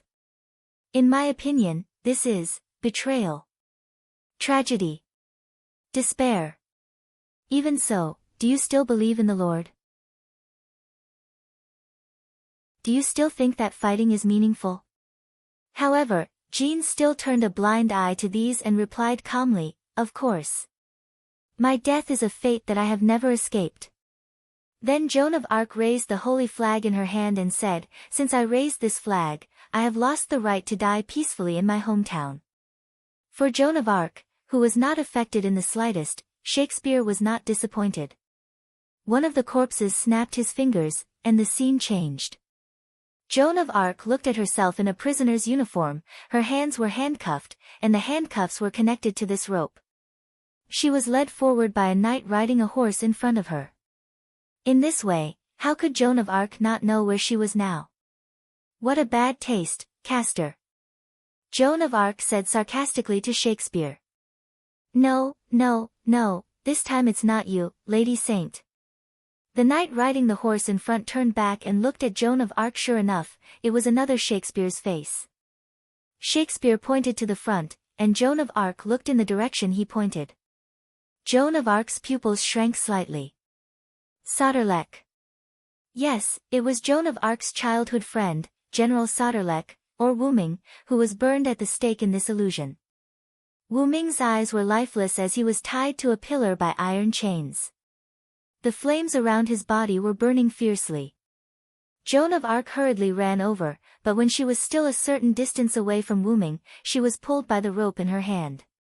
Why didn't you burn me?" Joan of Arc hurriedly asked a priest standing under the execution platform. The priest looked back at Joan of Arc with Shakespeare's face, took out his noble phantasm, and replied to Joan of Arc, "The fantasy constructed by my noble phantasm is your memory, that is to say, the death of General Sauterlech is your idea, Saint Joan of Arc." Shakespeare's last words hit Joan of Arc's heart, and she began to panic. No, no, how could it be? Joan of Arc couldn't help but think of the scene where Sauterlech rushed to her with wounds all over his body and was burned to death with her. Is it really me? And Shakespeare said like a kidnapper, yes, yes. It's all your fault. At this moment, an incomparably terrifying magical power came this way in Shakespeare's perception. Because this magical power was so terrifying that even Joan of Arc, who was in the illusion, noticed it. The illusion where Joan of Arc was shattered like a mirror, and it instantly shattered. What? My noble phantasm is actually. Outside, Shakespeare and Joan of Arc still stood in place. However, on the other side of the hall, the originally gorgeous hall suddenly lost a piece, revealing a vast sky. This magical power is Sauterlech, Joan of Arc said. At this moment, Joan of Arc, who had escaped from the illusion created by Shakespeare's noble phantasm, the hour of the play has arrived, and here shall be thunderous applause, would no longer be deceived by Shakespeare's rhetoric. In comparison, at this moment, Shakespeare had lost his noble phantasm. Subsequently, the floating fortress, hanging garden of Babylon, which had lost half of its power, had completely lost its ability to float. Although the central area had been slightly damaged, this little bit would not be of any help to the Sky Garden, which had lost half of its floating ability. The reason why the floating garden could float was because of the inverted magic inside. Whether it was water or plants, they would flow and grow in the opposite direction. The water would flow from top to bottom, and the plants would stay from bottom to top. At this moment, in the central area with the Great Holy Grail, a large amount of water began to fly to the sky. After leaving the magic range of the floating garden, it fell to the ground. Not only the water, but a large number of broken buildings began to fall to the ground. The remaining half of the floating garden was also on the verge of collapse, slowly falling to the ground. It was getting faster and faster until it fell to the forest below, making a sound like an earthquake. A large amount of smoke and dust rose to the sky, and it lasted for a long time.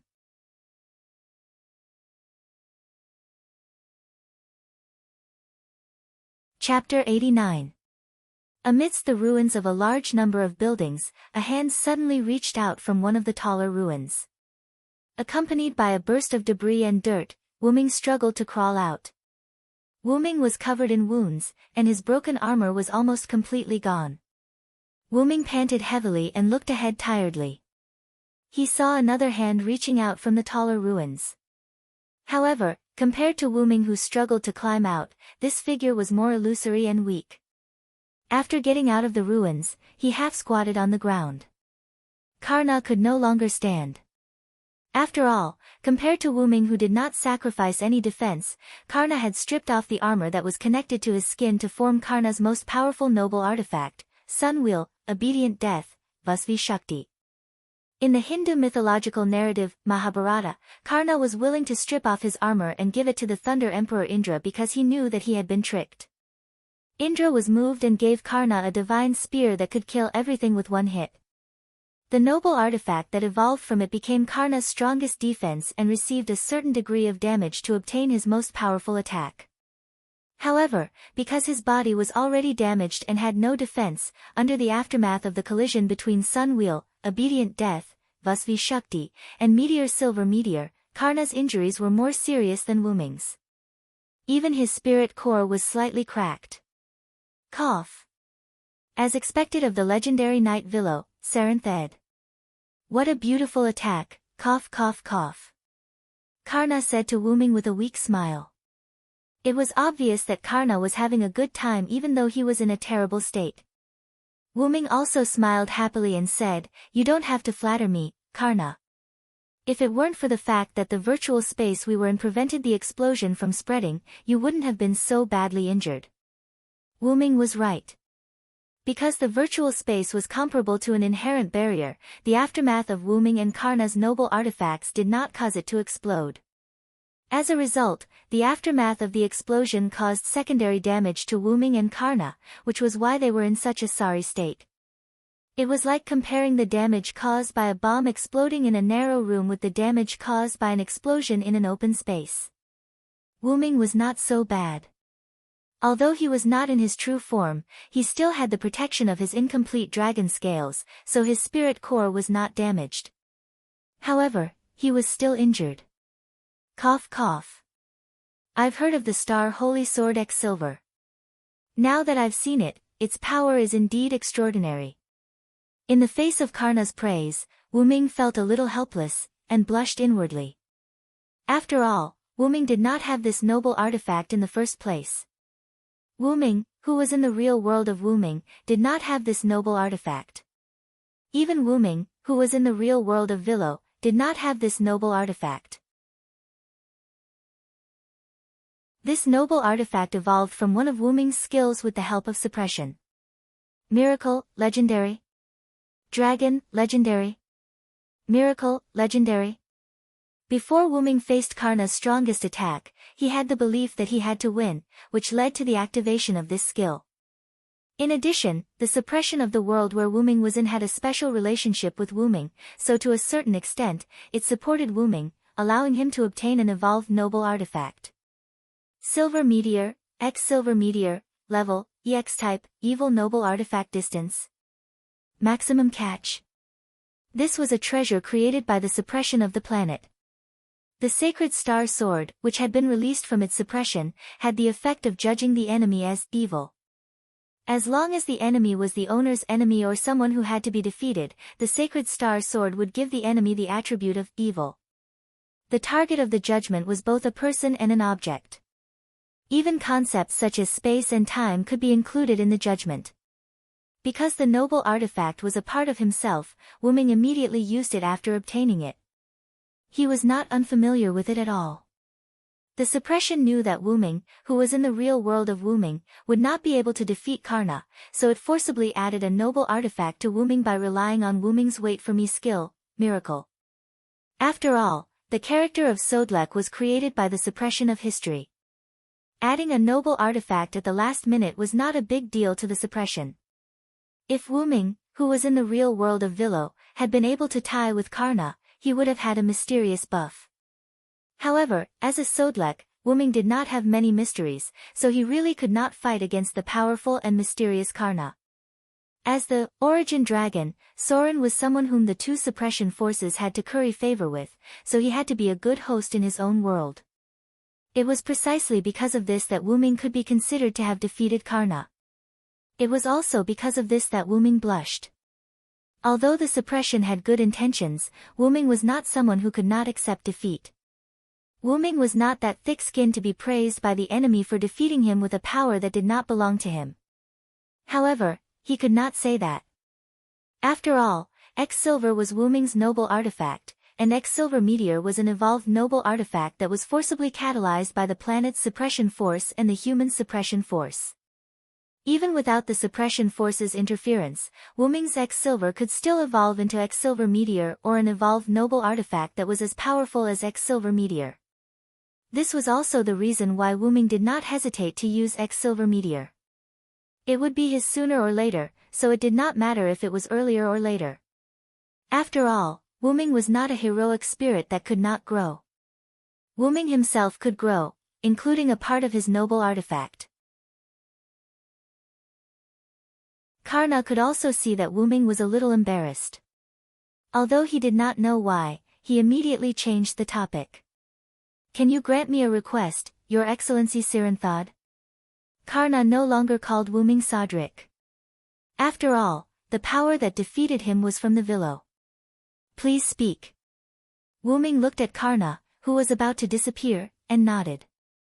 Even if Karna asked, Wuming would find a way to help Karna.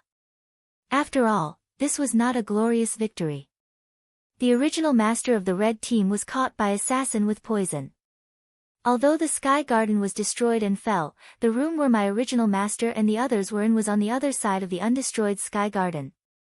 Even if the Sky Garden fell, I don't know if they are okay. Please go there and help me check the situation. If possible, please save them. Wuming was stunned, but he immediately reacted. Then, Wuming smiled. As expected of Karna, the hero of charity. I'll go now. Wuming dragged his broken body to the direction Karna pointed out. Karna, who stayed in place, turned into light and disappeared after his spirit core was completely shattered.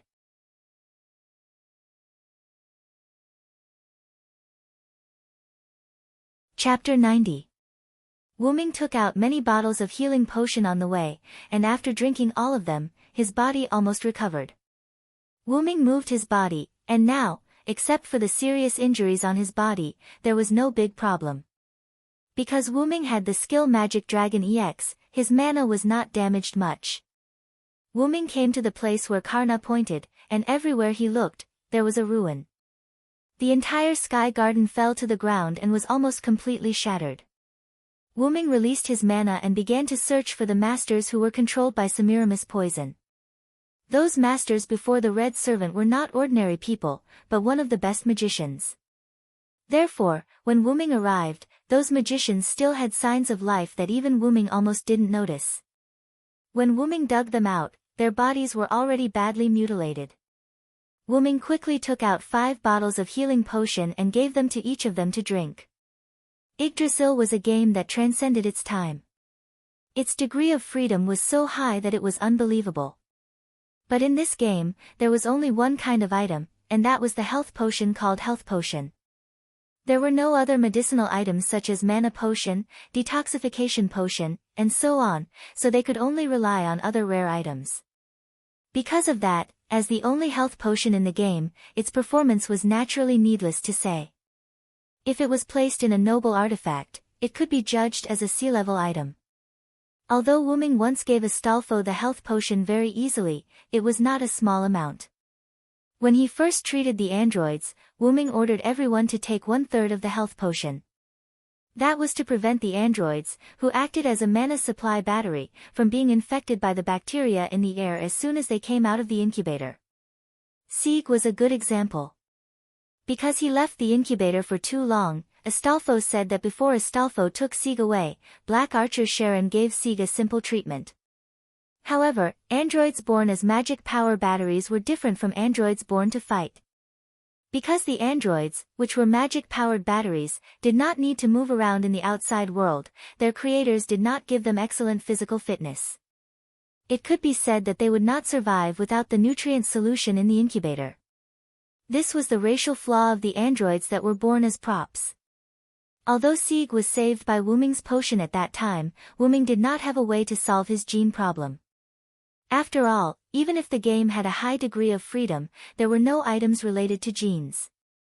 The game was enjoyable, not a headache. Because of the transplanting of Siegfried's heart, Siegfried was strengthened by the dragon heart and eliminated the flaws of the androids. As for whether the heart would disappear or not, since Sieg was connected to the heart, the magic circuits were naturally connected as well. Sieg's heart was supported by Sieg's magic power, so it naturally wouldn't disappear. Over time, his heart would definitely fuse with Sieg's. The androids, who were fighting forces, were not much better. After all, they were weapons that could be thrown away after being used, and they participated in the battle as cannon fodder. The androids that were rescued had their physical fitness temporarily improved by Wyrm's potion at that time. It was mainly thanks to Gould, the creator, who adjusted their physical condition later on, that they could live like ordinary people. As for the 5 masters, Wyrm was still afraid that they would die halfway, so he gave them a whole bottle of the potion. It must be noted that this was a potion that was comparable to a C-grade item. Seeing that the 5 masters had not woken up yet, Wyrm remembered that Karna said that they were poisoned. Wyrm immediately took out a short staff. This short staff could remove the poison status of any item below the divine artifact level. It was an item that could be used by injecting magic power into it. However, it had a limited number of uses. After the number of uses was used up, it would disappear. It was because Wyrm was restricted by his class that Wyrm took out this high-level item with restrictions. Moreover, Wyrm speculated that the poison used by Semiramis was definitely not a high-level poison, otherwise, these people would have died long ago. Detoxification. The short staff emitted a green light, enveloping the 5 unconscious people. After a few seconds, the short staff shattered and disappeared. Ming looked at the short staff that disappeared in his hand and couldn't help but sigh. As expected of the poison used by Semiramis, the most ancient poisoner, it completely exhausted the short staff's number of uses. Although the level of this poison was not the highest, it still exhausted the detoxification short staff's number of uses. A few seconds later, the 5 people lying on the ground opened their eyes and sat up weakly. This place is, I remember the Holy Grail war is over, what happened to us? Everyone was full of doubts. Then Ming spoke. Magicians, I am a servant of this Holy Grail war. This Holy Grail war is not over yet. You have now lost the qualification to be its master. As for what happened, you can find out in the future. This place will soon become the battlefield of a great war. After Ming finished speaking, he turned into a spirit and disappeared. These magicians looked at the place where Ming disappeared. They could see that the person just now was not an ordinary person, and they chose to believe in Ming. They immediately struggled to stand up and walked in the direction that Ming just pointed. After Ming gave advice to the group of magicians, he went to the place where the Great Holy Grail was. Fortunately, this was a forest. If it fell into the city, it would be troublesome. Ming thought. When Ming arrived at the Great Holy Grail, he saw 2 groups of people facing each other. The Great Holy Grail was revealed from the ruins. It was a ball with a huge female sculpture inside. In front of the Great Holy Grail, 2 groups of people stood in front of the Great Holy Grail. On one side, there was Red Assassin Semiramis, Red Rider Achilles, Red Archer Atlanta, Red Caster Shakespeare, and Ruler Shiro Amakusa, who hurriedly came out because of the fall of the Sky Garden. On the other side, there was Red Saber Mordred, Lion Jia Li, who was the master of Ming and Mordred, Black Archer Sharon, Black Rider Astolfo, and Astolfo's master Sieg, Black Berserker Frankenstein, and Frankenstein's master Cowles, and finally, Ruler Joan of Arc, the referee of the Holy Grail War. In addition to the masters, when the servants saw the arrival of Ming, Amakusa's people's faces changed slightly, while Joan of Arc's people were happy. Although it seemed that Joan of Arc's side had more people, in terms of heroic spirit strength, they were still stronger than Shiro Amakusa's party. If they really fought, the black side might not necessarily have an advantage, but now with Ming, the situation was completely reversed. Only Ming rushed over, which meant that Karna was defeated. A servant who could defeat Karna was better than Amakusa's side. Looking at Ming's seemingly unscathed appearance, Shiro Amakusa couldn't help but frown. I didn't expect you to win against Lancer. You're not Sodric, are you, Villo, Knight of the Round Table? Shiro Amakusa said. After all, such a powerful holy sword of star, even based on Semiramis' description, Shiro Amakusa was sure that it was the noble phantasm of the Knights of the Round Table, Villo. Ming stood beside Joan of Arc, and his helmet began to disintegrate and attach to his shoulder. Then, Ming looked at Joan of Arc and the others, who were in a sorry state but didn't suffer any injuries.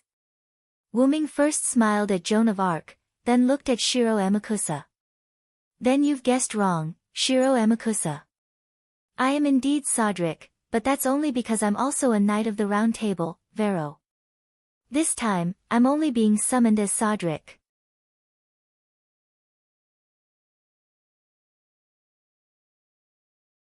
Chapter 91. Because Joan of Arc and the others had already been informed by Ming, they weren't surprised. However, seeing that the people from Amakusa weren't surprised either, it seemed that they had already been informed by Shiro Amakusa. Achilles and Atlanta revealed an expression that said, so that's really the case.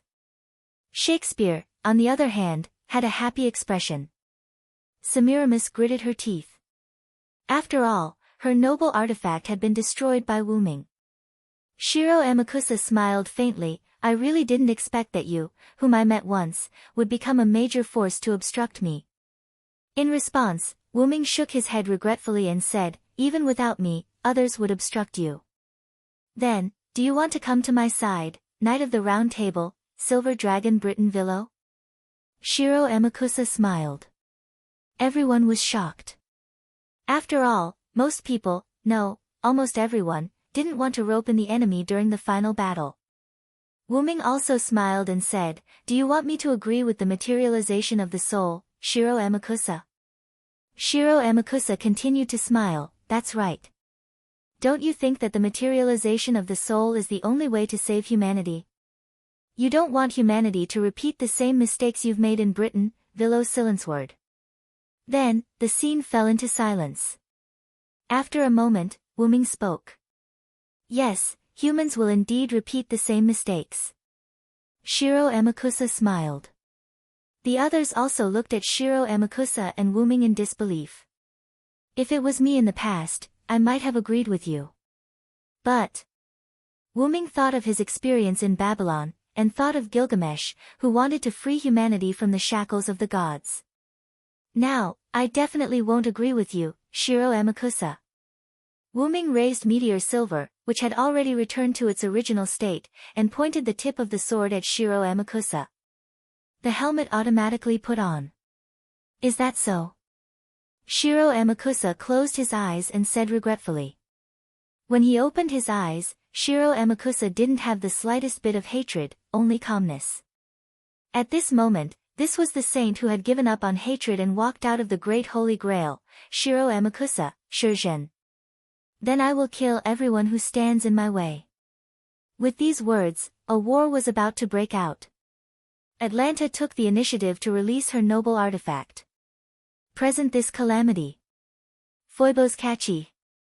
Large amounts of lightning shot towards Wuming's group, but what collided with them was a large amount of green lightning. Blasted tree. Frankenstein used his incomplete noble phantasm to clash with it. Although Frankenstein didn't speak much, it didn't mean that she couldn't speak. In her words, it was just that it took a lot of effort to speak. Astolfo rode his eagle and rushed towards Atlanta, but he was stopped by Achilles in midair. "Get down!" Achilles leaped up and chopped down the eagle and Astolfo with his spear. Whoosh! Whoosh whoosh! When Achilles landed on the ground, a few arrows shot into his shoulder and thigh. Charon stood in the distance with his bow raised, ready to knock an arrow again. Suddenly, he felt a huge threat and quickly dodged. A few chains made of poison pierced where Charon was standing just now. TSK, he dodged it. "Am I so weak now that I've lost my noble artifact?" Semiramis said unhappily. As soon as Semiramis finished speaking, Charon felt a slight discomfort in his body. He quickly activated the crystal that Wuming gave him, and the feeling was gone. "That was Hydra's poison," Charon said with lingering fear. "Everyone, be careful. The surroundings are filled with poison," Charon shouted. The others nodded and activated the detoxification crystal that Wuming gave them, including the two masters, Sieg and Collins. "Jean, go and take care of Red Assassin." "I'll deal with Shiro Amakusa," Wuming said to Jean. "Okay." Jean simply nodded, then raised the holy flag and rushed towards Semiramis. Suddenly, Wuming threw a ring to Jean. This was the ring that Wuming wore on his hand, the Ouroboros ring. Although Wuming didn't know how to use this world-class item, it had a special function. Wear it and you can resist Red Caster's spiritual attack. Joan of Arc nodded heavily and rushed towards Semiramis. "Mordred, do as you say." After hearing Wuming's words, Mordred grinned and bumped her fists, then said, "Then I must teach that poisonous woman a lesson." Wuming, on the other hand, was facing Shiro Amakusa, Shurgen. As the leader of the believers, Shiro Amakusa was already very good for him to have such martial arts skills. But if the enemy was Wuming, Shiro Amakusa had no ability to resist. Bang! Shiro Amakusa's body rolled and stopped in front of the Great Holy Grail. Pwah! Shiro Amakusa spat out a mouthful of blood and struggled to stand up. Then Shiro Amakusa once again rushed toward Wuming and roared, "Vilo Serenth." Bang! Another blow, and Shiro Amakusa once again collapsed on the ground. Wuming looked at Shiro Amakusa, who was struggling to get up, and sighed. "Shiro Amakusa, you still don't want to give up." Wuming looked at the battle between the other servants. Sharon, Astolfo, Frankenstein, Achilles, and Atlanta were fighting, especially Charon and Achilles. Because it was not a one-on-one battle, neither of them fought as a warrior, but as an archer and a rider. Astolfo and Frankenstein constantly harassed Achilles, coupled with Charon's godlike archery skills. Although Achilles used his noble phantasm, Charon had already used his once-a-day noble phantasm, Scorpio Strike, to break Achilles' immortality, which was the noble phantasm, Andreas Amarantos. Damn it! Achilles, who was on the chariot, cursed, and then just when he wanted to take out his trump card noble phantasm, Achilles Cosmos, several powerful arrows flew at Achilles.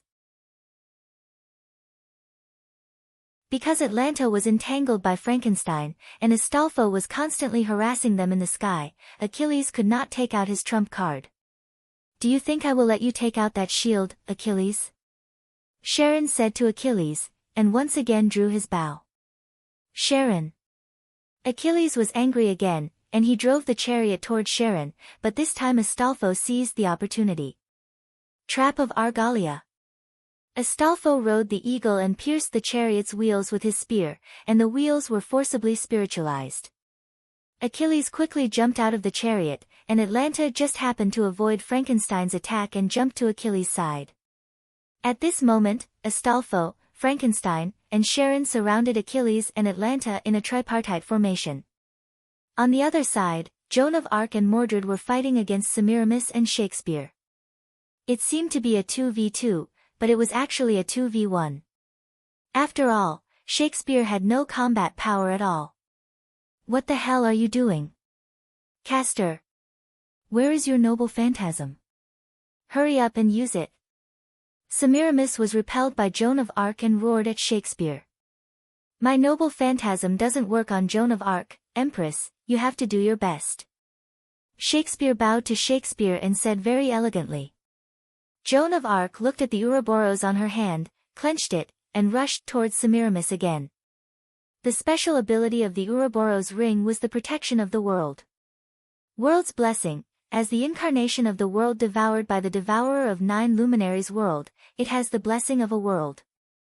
Although this statement was very vague, Wyrm knew that a tool transformed from a world was not that simple, at least it had resistance to mental attacks. Sure enough, the world's path had the power to resist mental attacks. Just when Semiramis was ready to resist Joan of Arc's attack, a voice broke through the air. "Take this. Poisonous woman."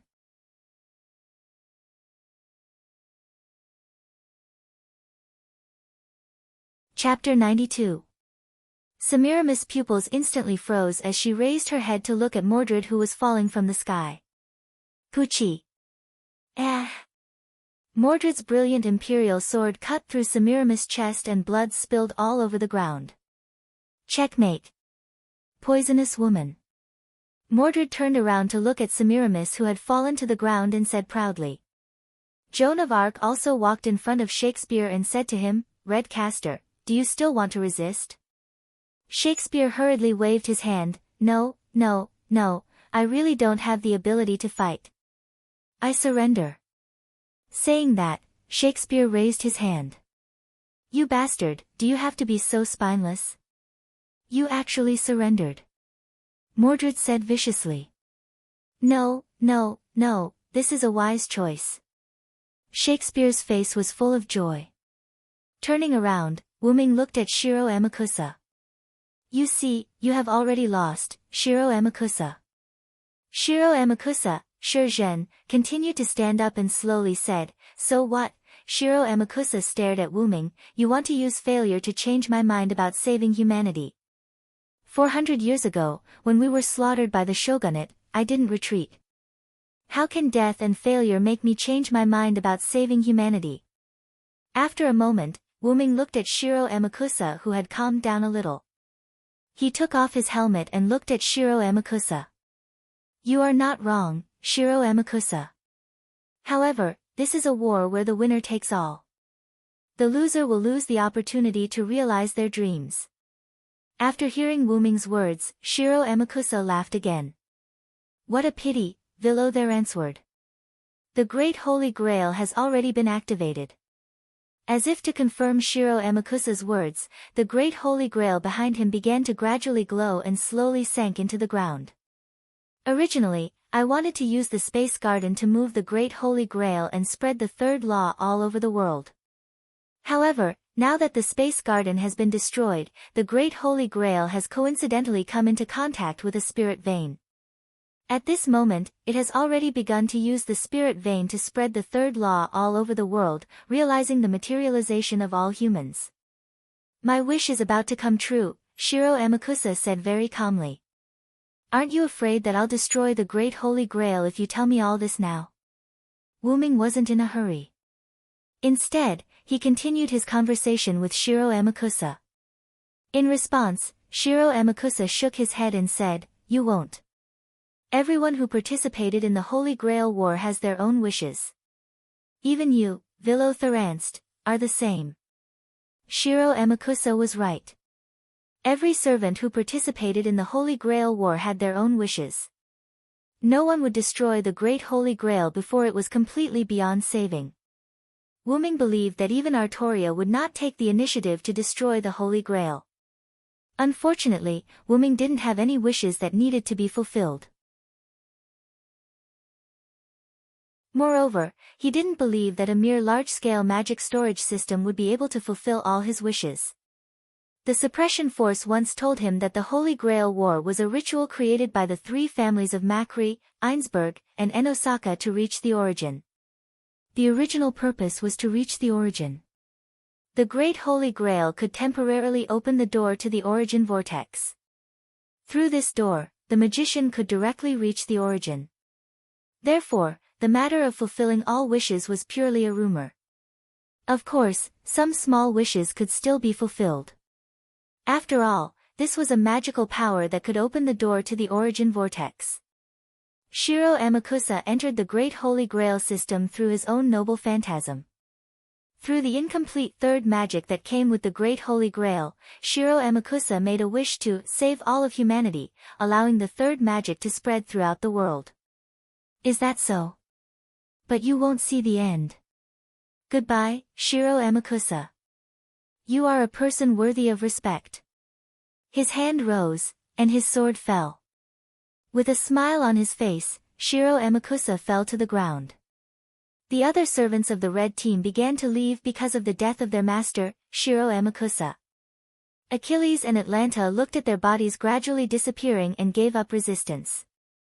Sharon, Astolfo, and Frankenstein also did not continue to attack.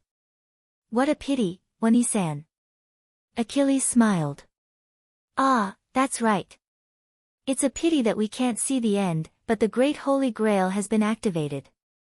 It's just a matter of time, Atlanta said calmly without the slightest regret or rejoice. Then Achilles looked at Sharon. Sensei, this one-on-one duel was interrupted. Next time, we must determine the winner. Of course, Achilles. I look forward to the moment when you defeat me. The wind came, and Achilles and Atlanta disappeared into light. On the other side, Semiramis lay on the ground powerlessly, looking at the body of Shiro Amakusa. Master, I actually feel sad. What's wrong with me? The famous Empress of Assyria left the stage. Oh. This is really a wonderful comedy, I am very satisfied. Shakespeare wrote the script and disappeared into particles. At this point, the red team servants of the Great Holy Grail left except for Mordred. So, what about the Great Holy Grail? It seems that it can't be stopped. Astolfo stood beside Sieg. Sieg, Cowles, and Leo were unable to get involved in the battle of servants as humans, so they were slightly away from the battlefield before the start. Do we really have to destroy this? That's such a pity, Mordred grumbled. It seems that this is the only way. Jean said carefully. After all, not every servant would sacrifice their wish for humans. Wuming looked at the several servants present. Sharon, Astolfo, Frankenstein, Mordred, and Jean.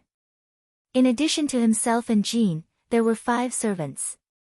Sharon was the first to speak. I choose to give up. Instead of restoring my immortal body, it's better to choose to save humans. I also give up. Anyway, I don't have any important wish. It doesn't matter. This is also for Master. Astolfo smiled and then looked at Sieg. I don't need the Holy Grail. My people have been saved. I thank Sodric again, no, Mr. Villo. Sieg bowed to Wuming. You don't have to do this, Sieg. This is also my agreement with Sieg. Wuming waved his hand, indicating that Sieg didn't need to do this. Hoo. Frankenstein also shook his head. Although he didn't know why Frankenstein didn't hesitate, perhaps Cowles had already prepared himself mentally in advance. I also give up. We will solve the matter of our Eugomarinia family. Cowles said firmly. I don't need the Holy Grail. I have found my real wish. This time, let's forget about it. Mordred laughed. Leo was a little surprised and then fell into deep thought. Then Leo opened his mouth. Then I will also give up. Mordred smiled knowingly and looked at Leo Gialli. Leo Gialli also smiled knowingly and bumped their fists. In that case, Master, use all the command seals to support me. I am going to change my class. Ha! Everyone was surprised.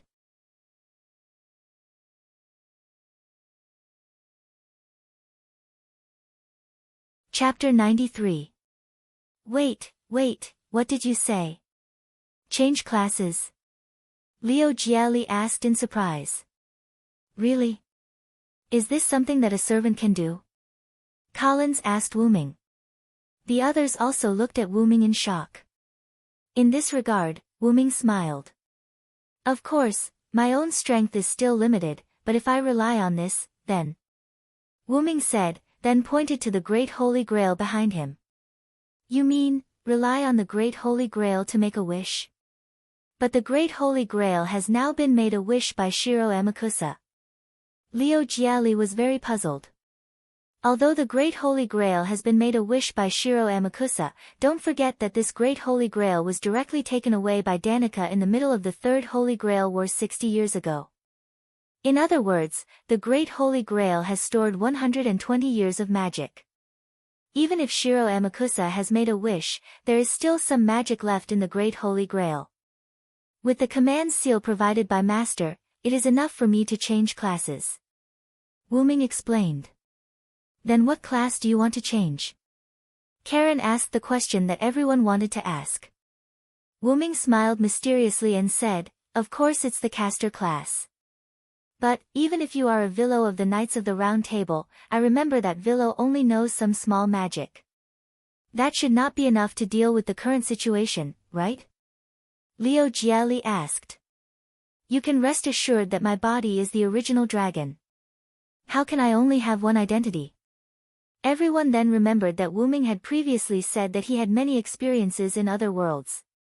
Since Wuming could go to other worlds, there was no guarantee that Wuming had other identities in this world. Afterward, Lion Gialli sighed. I understand. Then I will use the command change class as the command and use the command seal. After a while, the ruins around the Great Holy Grail were cleared by the party. Then, Wuming took out all kinds of ores, gems, and other tools that could be used to construct magic circles in Dragonist. He melted them with his mana and began to draw a summoning circle in front of the Great Holy Grail. After all, changing classes was something inconceivable for a servant, so he had to be cautious. That was why Wuming used the summoning circle. After Wuming finished his preparations, he stood in the center of the magic array. Let's begin, Master, Wuming said to Gialli. Yes. Everyone stood not far away from the lion's realm of calamity, watching this unbelievable scene with rapt attention. Gialli the lion raised his hand that held Wuming's command seal. At the cost of all command incantations, my servant Sodric, change your class. After Lion Gia finished speaking, the command incantation in his hand emitted a red light and disappeared. Wuming felt the power of the command incantation and began to make a wish. Great Holy Grail, fulfill my wish and let me change my class. In an instant, the Great Holy Grail began to shine. The magic lines around the magic array where Wu Ming stood also began to shine. The light became brighter and brighter. Everyone began to be unable to bear it and raised their hands to cover their eyes. After about 10 seconds, the light began to weaken. Everyone once again looked at the place where Wu Ming stood. Wu Ming was wearing a white robe. His originally black hair had turned golden. He held an ancient book of unknown origins in his hand. He looked holy, and his surroundings were filled with a holy aura. What happened? Is the contract broken? Everyone heard Jiali the lion's words and then looked at him. The command incantation that Lion Jia Jia used on Jia Jia Jia's hand disappeared without a trace. According to the records of the Holy Grail War, a command incantation would leave a trace after it was used. Even if the contract was broken or the Holy Grail War ended, the command incantation would not disappear. Only the traces of the command incantation would disappear. But now, the Holy Grail War was not over yet, and the traces of the command incantation disappeared. Moreover, Jiali also clearly stated that the contract was broken. Don't worry. A particularly gentle voice came. Collins and Jiali were a little absent-minded, but then the two of them quickly woke up. Several other servants were also slightly absent-minded, but it did not affect them much. And because Sieg had Siegfried's heart, his resistance was comparable to that of a servant. Only Jean d'Arc could resist the strange holiness emitted by Wu Ming. What's going on, Cedric? Or are you no longer Cedric? Jean asked Wu Ming, somewhat at a loss. Everyone looked at Wu Ming with some vigilance. Wu Ming only smiled faintly at this, causing people to become absent-minded again. I'm sorry. After all, this is the first time I've adapted to this class. I'm still a little uncomfortable with my own power. After Wu Ming finished speaking, everyone felt that the sacred aura on Wu Ming's body was covered up. Phew, that was really scary. I felt like I was worshipping Cedric just now. Collins wiped the cold sweat from the lingering fear. That's true. If Cedric spreads this sacred aura to the maximum extent, some people with low spiritual power will become his believers. I'm afraid some berserkers will also be affected. As a person who firmly believed in the Lord, it was easy for Jean to see the essence of this power. That's really scary. Collins swallowed his saliva. At this moment, Collins was even more scared. Yes, after all, I didn't control my power. I'm sorry, Mr. Collins. Wu Ming said gently. About the breaking of the contract, it was my decision. After all, what I'm going to do later is a bit unbearable for Mr. Jiali. Therefore, I linked the contract to the Holy Grail. What? Doesn't that mean that you have infinite magic power now? Astolfo cried out in surprise. Wu Ming smiled and replied, that's not the case. Although I'm linked to the Holy Grail, I can't use the Holy Grail's magical power. Now I just have an unconscious master who can provide more magical power. In short, just like me, the Holy Grail provides magical power directly, but magical power can't be abused at will. Jean explained. Oh. I see. Astolfo's left hand turned into a fist and his right hand turned into a palm. By the way, everyone, I'm no longer Cedric. I know you're not Cedric, but I can't figure out what your identity is.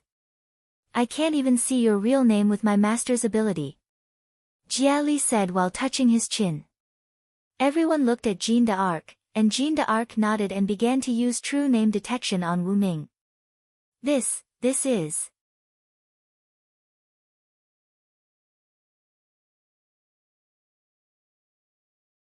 Chapter 94. Is this true? Zod. No, I should call you Hyunryong Sama. Jean was surprised. In an instant, everyone fell into silence. Wait. Hyunryong, is that Hyunryong? Lion Jiali shouted. Hey! Is it true? Is it really Hyunryong? Collins was also quite surprised. The servants were okay, after all, they were heroes. But Sieg was puzzled. What does Hyunryong refer to? After all, Sieg was an android who was born less than a year ago. Even if he had Siegfried's heart, he was still an android who was less than a year old. Let me tell you. Astolfo raised his hand. When it comes to Hyunryong, he is the guardian of the ancient Babylonian city of Uruk. After all, no matter in the mythology of any other country or race, there is no character who can be called the sage dragon. Legend has it that Hyunryong is the oldest God who can't stand the human race being ruled by the gods and secretly came down to help the human race become independent. Later, Lion Jieli went on to say, Hyunryong is the oldest God in Mesopotamia. His status as a God can be compared with Tiamat, the Sumer mythical creator of Mesopotamia. But it is more said that Hyunryong is the son of Tiamat, the god of Sumer mythical pantheon. In addition to the 11 magical beasts born by Tiamat, he is also the elder brother of the 11 magical beasts. Collins added. But for some reason, the virtuous dragon did not belong to the side of the gods, nor did it belong to the side of the magical beasts. One day, it descended upon the city of Uruk and became the guardian god of mankind, Sharon said. Legend has it that Hyunryong is quite mysterious. He has neither a fixed name nor a fixed body. The reason why he is called Hyunryong is because in the oldest epic, the Epic of Gilgamesh, he came to Uruk in the form of a dragon and cultivated the oldest king, the hero king, Gilgamesh. As the symbol of the end of the gods, he has the title of sage. Back to Astolfo. Amazing. Does this mean that the French general Sodlek is a Sumerian god? Sieg exclaimed in shock. Everyone thought about it and realized that it was indeed as Sieg had said. The French general Sodlek was a Sumerian god. At this moment, Wuming seemed a little unnatural. How would I know that just because I taught the ancient king on a whim, the restraints turned me into such a fantasy legend? What Tiamat? What Lord God? Do you believe such nonsense? Even if there are historical records, do you believe it? Oh my God. But on the surface, Wuming still maintained a smile. But reality proved that the two restraints once again created an invincible identity for Wuming. Although the origin dragon would become as invincible as the legends said after reaching adulthood, Wuming was still quite a distance away from adulthood. For now, Wuming only had a strong life force and powerful support-type talents. There was still a long way to go before he could reach the level of the god of creation, Tiamat. Ahem. Alright, everyone, don't get so worked up. After all, I'm a special dragon who can freely roam through all eras. It's not a problem to have more legends. Also, when I'm a character, I can't use powers outside of the norm. Otherwise, that era will instantly reject me. Also, just continue to call me Sodlek. After all, as Hyunryong, I don't have a real name. Everyone understood. After all, in the historical records, there was indeed no mention of Hyunryong. There was only the name Hyunryong. After everyone calmed down, only Jean seemed to be unable to let go of something. She seemed to be thinking about something. But because time was tight, Jean didn't intend to ask anything here. Of course, Wuming also realized it. As someone who grew up and died with Joan of Arc, how could he not know what his childhood sweetheart was thinking? But just as Joan of Arc thought, there wasn't much time left. Wuming flipped through the uninscribed incantation book in his hand, and large amounts of unknown magic appeared on the Great Holy Grail. Now, almost half of the Great Holy Grail had sunk into the ground. So, I'm going to take the exam, Wuming said. Everyone was a little surprised. They thought that Wuming had already started. In fact, they weren't wrong. Wuming had indeed started, but after becoming caster, he became interested in the Great Holy Grail. Of course, it wasn't a wish, but an interest in the third method. Therefore, Wuming decided, ancient and eternal primordial dragon, show yourself and save the world once more. As soon as his voice fell, a large amount of magic began to gather from the Great Holy Grail into Wuming's body. Then, Wuming's noble artifact began to appear. Heaven Age. At this moment, everyone, including the entire Romania and even the powerful magicians all over the world, felt an extraordinary pressure. A huge silver-white dragon appeared out of thin air. It was mysterious and sacred, giving people a sense of worship. Lion Jia Jiali and cows had already knelt down and were mumbling to themselves. Sieg struggled, his legs bent. Because of Sieg's heart, he was not like Leo Jiali and Collins. Astolfo supported Sieg on the side, although he was also uncomfortable. Even with the enhancement of the noble relic, the white dragon was still able to affect Astolfo. The other servants were the same. Those who had magic affinity were fine. Those who didn't have magic affinity were almost the same as Sieg. Tulifas and all the residents of Romania were like pilgrims, kneeling in the direction of the great white dragon. The great white dragon landed and looked at Wu Ming and the others. Then, without saying anything, he directly grabbed the great holy grail that had sunk into the ground with his hand. Like an uprooted tree, dust flew everywhere. Then, the great white dragon grabbed the spherical great holy grail with one claw and flew into the sky. Maybe because it was the first time he used this noble artifact, Wu Ming triggered the punishment of this era. Just as the dragon's body gradually became transparent, as if it was about to disappear, a lightning bolt appeared out of thin air and struck the dragon. However, the great white dragon did not howl, but disappeared. At this time, the great white dragon that affected Romania and even the whole world left. The humans who were affected by the great white dragon's sacred breath were gradually recovering at this moment. When Leo Jiali and Collins came back to their senses, they saw a group of extremely weak servants, including Wu Ming. Just now, that was. Collins stuttered. Wu Ming gasped and replied, that was my original body, the original dragon at the root. Yes, one of Wu Ming's noble artifacts as a caster was to summon his original body.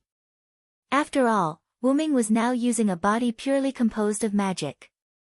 Wu Ming summoned his original body that was sleeping in the root. At the moment when the great white dragon appeared, the great white dragon and Wu Ming had the same thought, just like Wu Ming was controlling the great white dragon, or the great white dragon was controlling Wu Ming, the two were the same person. The original body that was summoned by Wu Ming's noble artifact as a caster did not have the ability to travel through the world on its own, and it also became rejected by the world. Although it was hard to believe, it was the truth. But because the modern era was the era of the disappearance of high-level mysterious creatures such as the great white dragon, the era would not allow such creatures to appear in the world. Therefore, when the great white dragon left, the punishment of the era came. The great white dragon seemed to be unaffected, but in fact, it was all fed back to Wu Ming. At this moment, the magic in Wu Ming's body was almost exhausted. That's right, the EX-level magic was almost exhausted now. Because Wu Ming used magic to offset the damage of the punishment on himself, it had not completely offset the punishment brought by the era. It's terrible. Leo Jiali said. Yes, that involuntary kneeling from the heart, was terrible.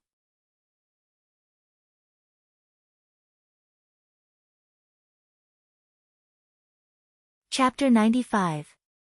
Indeed, after all, it's my first time using this noble phantasm.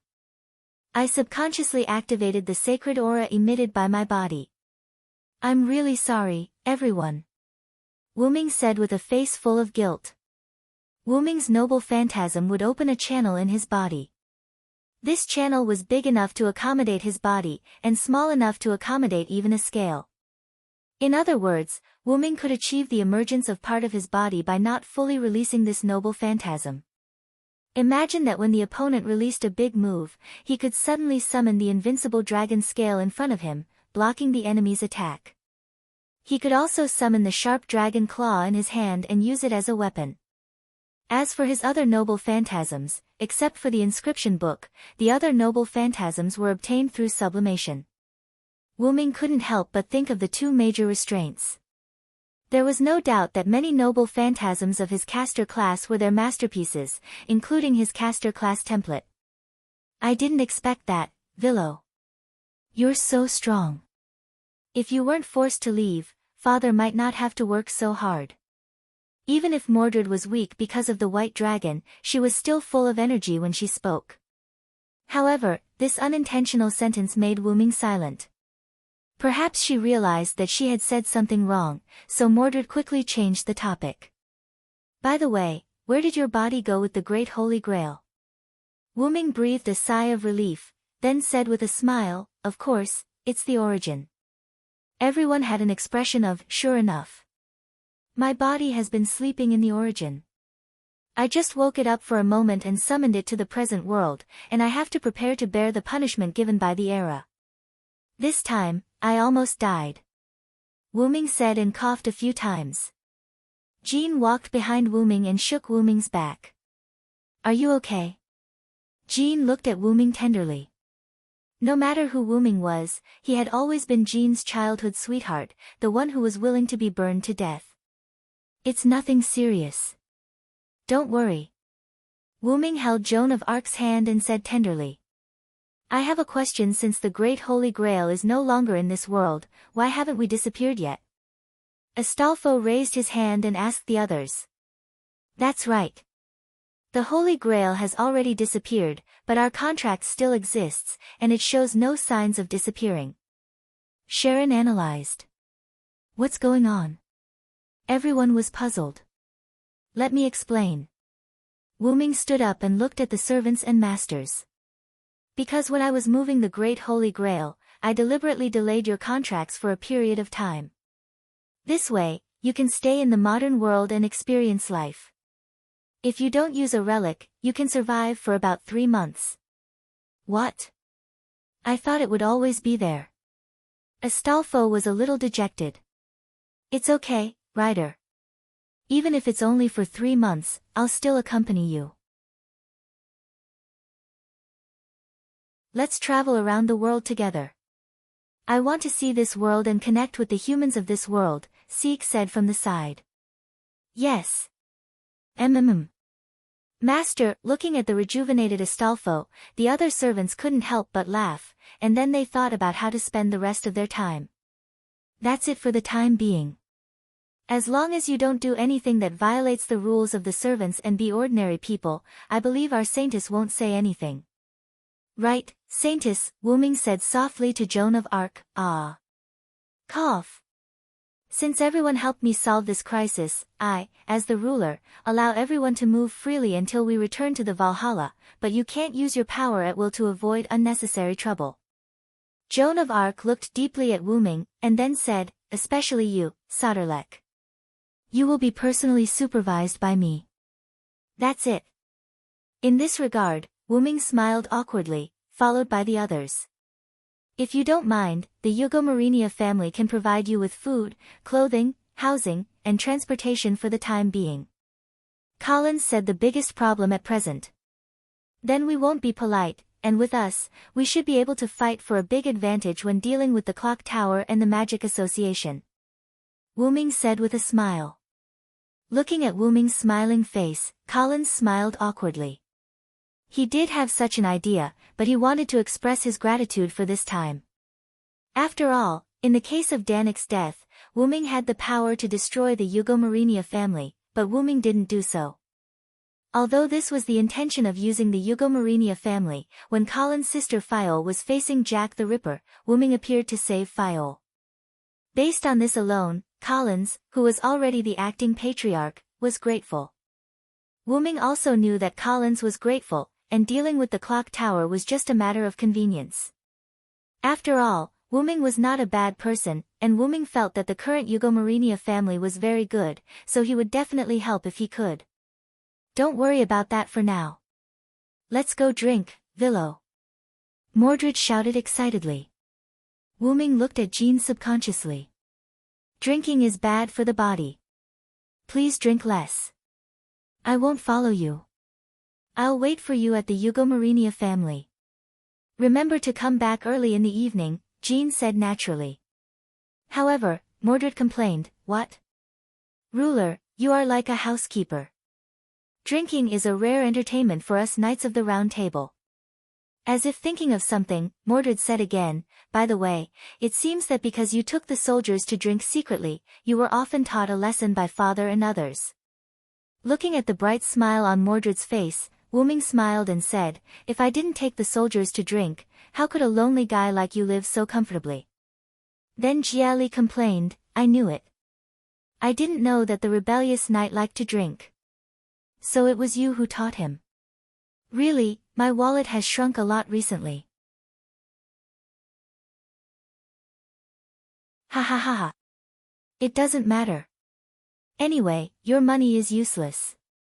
You might as well spend it." Mordred laughed and patted Jiali's back. It's going to break, it's going to break." Wyrm recalled the past at this moment with a nostalgic look on his face. It was because of those who passed away that Wyrm was able to grow. Moreover, Wyrm looked at Jean, and Jean also looked at Wyrm. The two looked at each other and smiled. Looking at the slowly rising sun, Wyrm said to the group behind him, "Let's go, everyone."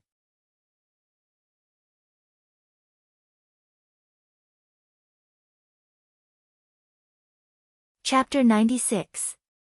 Because of the mysterious arrival, nearly 3 months had passed since the world was in turmoil. From that day on, Wyrm accompanied Collins to the Time Tower. Because Wyrm didn't deliberately hide his power, he deliberately released a trace of his power, causing a sensation in the Time Tower. After all, he was a top heroic spirit that could cause a higher level of mystery to descend. Not only did the 12 monarchs of the Time Tower appear together, but even the Marshal of the Demon Path, Kithi Zelik Shobin Ogu, invited Wyrm to his office and had a secret conversation with only the two of them. After almost an hour of secret conversation, Kishua Zelrich Subian Ogu indicated that as long as Cowles, the head of the family, could become a student of the Clock Tower, it could offset the crime of the Yugomarinia family.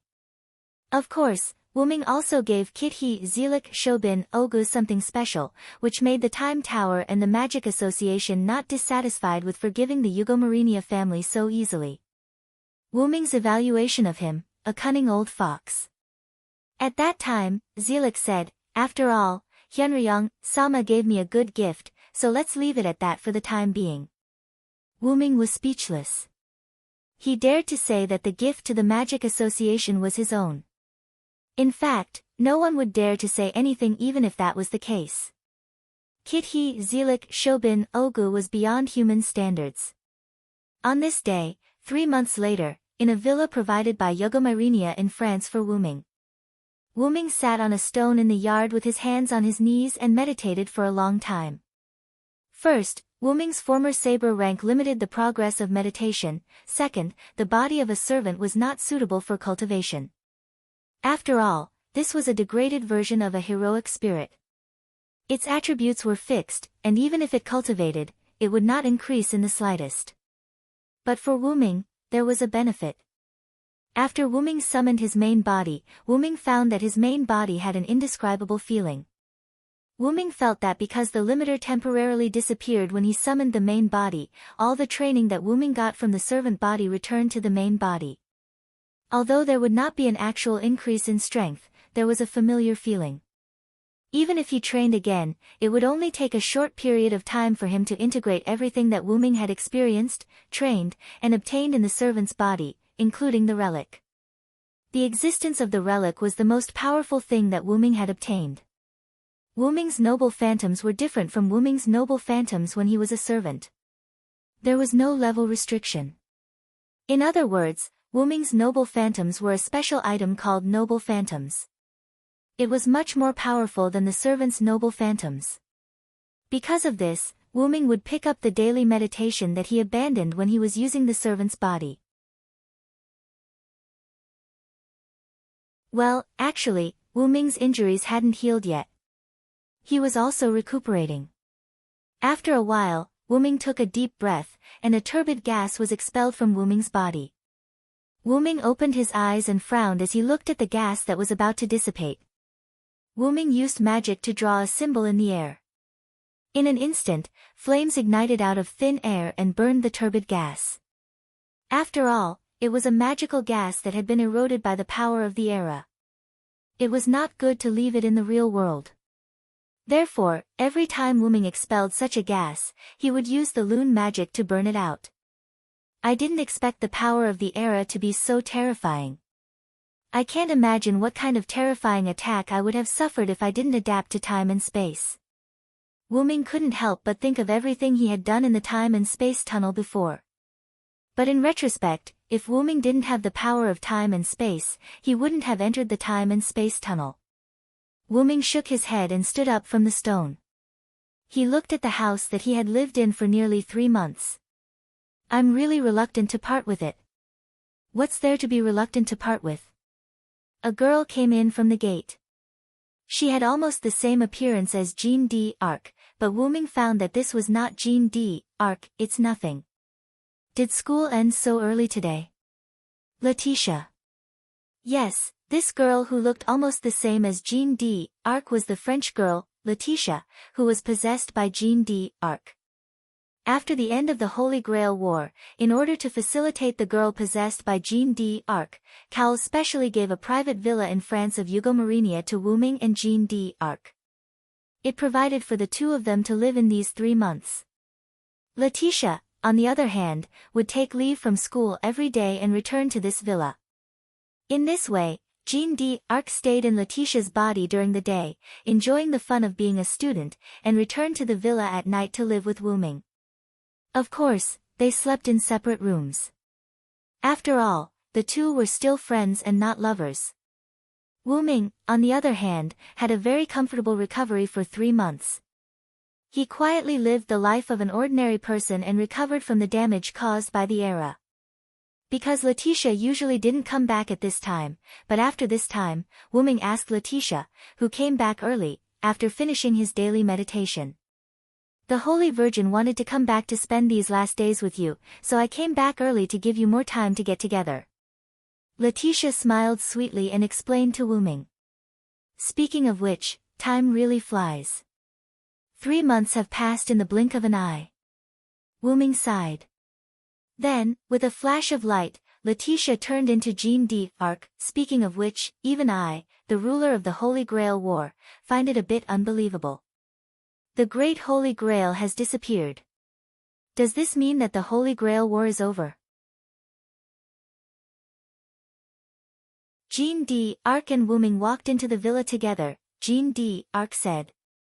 Wuming just smiled at Jean d'Arc's naive words. You also know that the Great Holy Grail is nothing more than a shortcut created by human magicians to reach the source of power. Even if it's gone, it can still be recreated. Besides, there are still great holy grails in other parallel worlds. Heroic spirits are mystical life forms that can transcend time and space. Even if this world no longer has a Holy Grail War, there will still be one in other worlds. We will appear again. Wuming also knew that Jean d'Arc was just simply looking forward to it. After all, Jean d'Arc also understood a lot of things after becoming a heroic spirit. Wuming continued, to put it bluntly, as long as there are creatures like humans, things like desire will not disappear. Really, Wuming, you are still so rough, not gentle at all. Jean d'Arc complained to Wuming. Then, Jean d'Arc ran in front of Wuming, turned her head and looked at Wuming with a smile. Then, let's enjoy these last moments, Cedric. After saying that, she walked to the kitchen and began to cook. Really, what can a village girl like you cook? Although he complained like this, Wuming was still looking forward to it.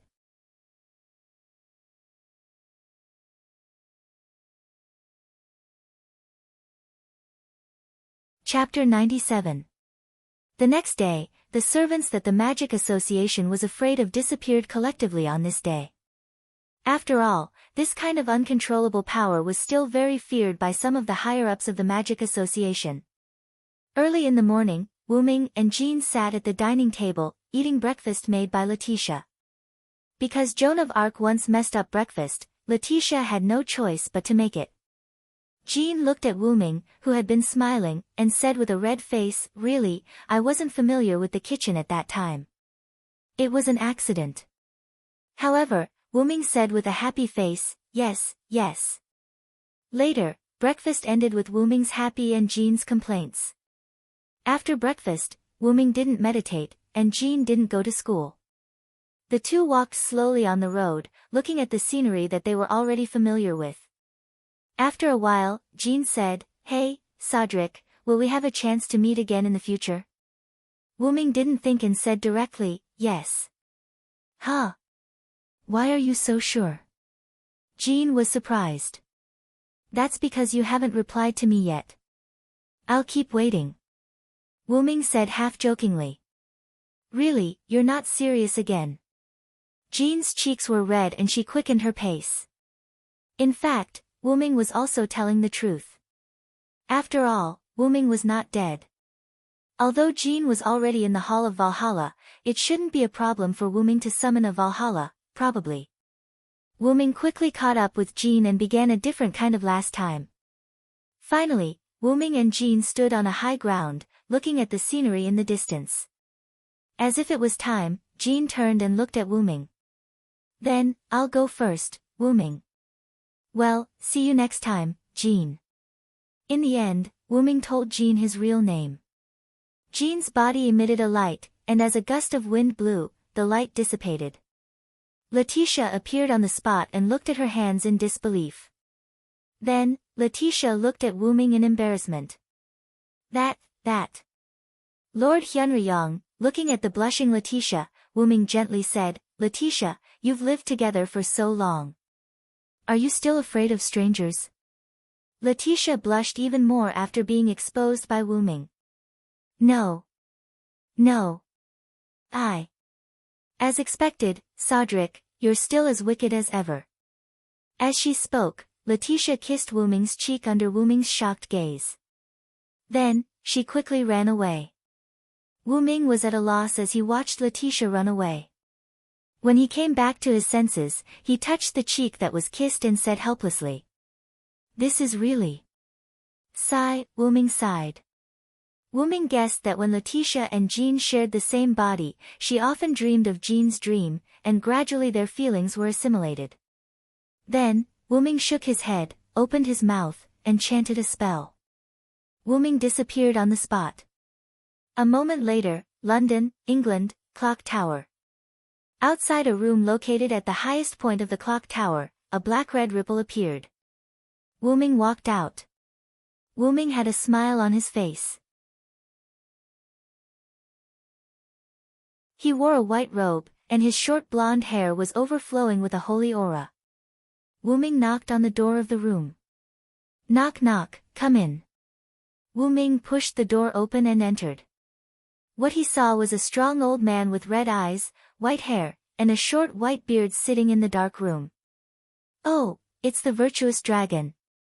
Have the other servants returned to their seats?" Demonic Marshal Kitty Zelrich Subian Augustus asked. Wyrm elegantly sat on the sofa, picked up the tea that had been prepared on the table, and took a sip. "Of course, I provided them with magic power and contract for only 3 months. Once the contract is broken, unless the servant's master is a true ancestor like you, it is impossible for them to continue to stay in the modern world." "That's right, as the leader of the highest level of the Magic Association, the demonic path Marshal Keshua Zelrich Subian Augustus was a true ancestor." Ha, that's all in the past, who told me to lose to Zhu Yu?" Zelik said with a laugh, not angry because of Wyrm's words. "Zhu Yu, everyone's Zhu Yu Brunstad. She is the Moon King, equivalent to the moon's suppression power. Zhu Yu was the first and strongest true ancestor in the world of the moon, so she was the origin of true ancestors and death apostles." Although Zelrich claimed that he had lost to the ancestor Zhu Yu, the truth was that the two of them were tied. Zhu Yu's body was destroyed by Zelik, but before Zhu Yu's body was destroyed by Zelik, she turned Zelik into a death apostle. Thus, Kishia Zelik Augustus became one of the 27 death apostles. However, the Great Holy Grail did fall into your hands. Zelik narrowed his eyes and said with a smile. In response, Wyrm laughed, "That is the third method, even I, who is called Hyunryong, can't help but want to study it." Yes, although the Great Holy Grail was taken away by Wyrm to the Origin, it was still under Wyrm's protection and had not been assimilated by the Origin. Wyrm wanted to use the power of the Origin to analyze the third method, and then master this power. Wuming took another sip of tea, then looked at Zelik and asked, "So, what do you want me to do, Kishia Zelik Augustus?" During the hour of Wuming and Zelika's secret conversation, the two of them sparred in this narrow room. Zelik used a second spell, so the two of them did not destroy the room because of their sparring. Because neither of them used their full strength, Wuming barely won against Zelik by one move. As an old man who had lived for hundreds of years, the victory of the battle was not important. Zelik made a request in exchange for the right to bail out the Yugomarinia family. Of course, Wuming did not agree, but Zelik gave Wuming an auxiliary magic dress in exchange for a second spell, and after a moment of consideration, Wuming agreed. The premise was that it could not be something that was harmful to Wuming. Zelik said at that time, "Even if I wanted to harm you, it is impossible. After all, you are the teacher of the ancient king, the descendant of Tiamat, the most mysterious dragon." But only Wuming himself knew that he was not strong enough to be compared to the creator of the Sumer pantheon, Tiamat. But after all, Zelik was the product of the second method in exchange, so Wuming had to think about it. After all, the 5 great spells of the shaped moon world were one of the most mysterious. As the second method was of the same origin as the third method, it would be of great help in analyzing the third method. Wuming asked Zelik to provide a magic dress with a powerful analysis ability. Zelik was a little puzzled. Even if it was a magic dress made by the second method, it should not be of much use to someone of Wuming's level. However, as a willful request of a partner, Zelik said that he had to add one more rule, which was that his request must be the first factor of action. Wuming said that as long as it was something he could do, he would try his best to do it as soon as possible. In this way, the two of them sat politely, drinking tea and chatting happily 3 months later. "I want to invite you to a parallel world."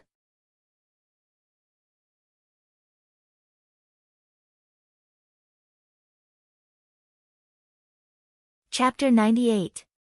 Parallel World. Wuming put down the teacup in his hand and looked at Zelik with an expressionless face.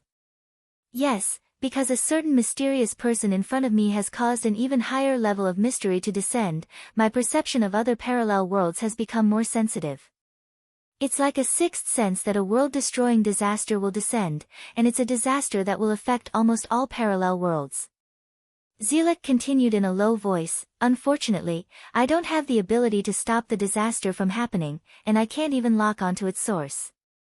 But now, I know of your existence." Wuming sneered at this. "As the second archmage, even Zhu Yu was dealt with by you. How can you not have a way to deal with this disaster that affects other parallel worlds?" Wuming did not doubt Zelika's judgment that was similar to a sixth sense. For someone of his level, and a full-time second archmage in a parallel world, Zelika's premonition could be said to be incomparably accurate. Zelik was not angered by Wuming's sarcasm. He smiled and said, "Because I already know that I can't deal with this disaster by myself." Wuming thought for a moment and asked, "Is it because you went to other parallel worlds to try to deal with this disaster, but you found that you couldn't do anything to solve it, Zelik?" Zelik nodded and said, "That's right. I solved many things that I thought were the source of the disaster, but I found that my perception of other parallel worlds was still on the verge of destruction. So, I came to find you. As an additional servant in this Holy Grail war, not only did you follow the Red Team's saber and summon her on your own, you also had many different identities throughout history. If it wasn't for the fact that I've talked to some heroic spirits before, I would even suspect that you were the one who played almost every role in history." Of course, Wuming also knew that Zelik was joking at the end, so he did not say anything about it. "Most importantly, you seem to have said that you didn't die." Wuming poured himself another cup of tea, then asked, "So, you think I can solve this crisis?" Zelik shook his head, then said, "Of course not, although I still don't know who solved this crisis, I can feel that that person has an unusual relationship with the heroic spirits." Zelik stood up and walked to a storage cabinet. "As for you, you're an extremely special heroic spirit. I'm sure you'll definitely have a connection with that person. Therefore, I'd like to invite you to a parallel world to find that person who can resolve the disasters." At the same time, you can resolve the disasters that often occur in parallel worlds. After all, the fewer disasters in other parallel worlds have, the later the disaster that will affect other parallel worlds. Zelik took out a box and threw it to Wuming. Wuming almost guessed what it was, and immediately opened it. Then, Zelik on the side said, "This is the magic dress you asked for. I specially made it in the shape of a crown. This should be very suitable for your caster profession." Wuming looked at the golden luxurious crown. It's called a crown, but it's more like a ring. However, Wuming doesn't care much about what this magic dress looks like, as long as it can be used. By the way, because I am afraid that you don't like its appearance, I deliberately set it as a magic dress that can automatically adjust its appearance. It is now in an inactive state. Moreover, I also set up an artificial elf for this magic dress. Of course, it is also in an inactive state. She will wake up at the moment you activate it and recognize you as the first master. Wuming was very surprised. He didn't expect Zelik to be so concerned about this magic dress. In fact, even without these factors, Wuming has a way to master this magic dress.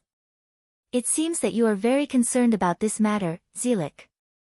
Of course, Wuming and Zelik both knew that Wuming was talking about the disaster. Through the perfect production of the magic dress requested by Wuming, Wuming owed him a favor and had to pay attention to this matter. After all, the matter of the Yugomarinia family and the magic attire added together was enough for Wuming to owe them a favor. Later, Wuming said to Zelik, "Regardless of whether this magic dress is good or bad, I will do my best to fulfill your request and block my name Wuming." Wumian. Zelik pronounced the pronunciation of this word, as if thinking about the origin of this name or related things. "I'm sorry, my name is indeed Wuming, but that's Chinese. It's a stranger name for you." After all, Wuming was once picked up by the old people of the Celestial Dynasty. Even if Wuming was not human, this did not diminish the name that accompanied Wuming from the beginning. "So, when will you send me there?" Wuming interrupted Zelika's contemplation. Zelik immediately replied, "I've decided to send you to the parallel world now, what do you think?" Wuming stood up and put the crown in his hand into the open golden ripple. "Then let's begin." Zelik began to cast the second spell. Looking at the speed of casting, it seemed that he had already guessed that Wuming would agree and had been gathering magic power.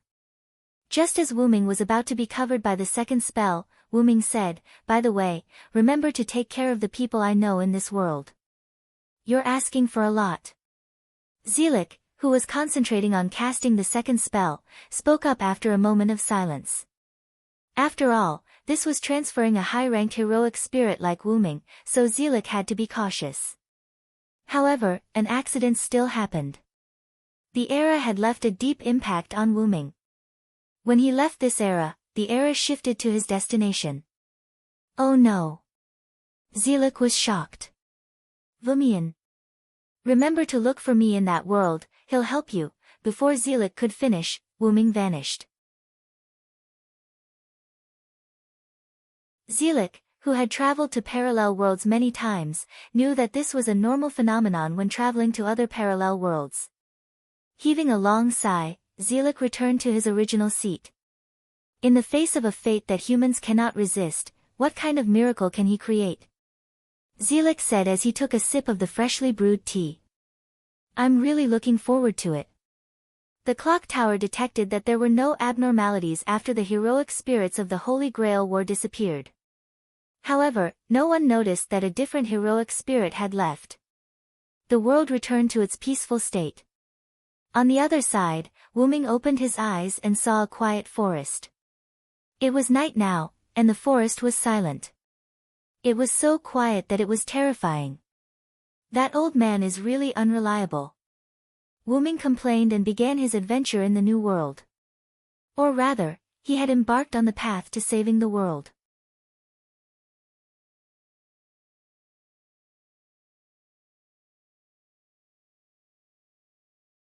Chapter 99.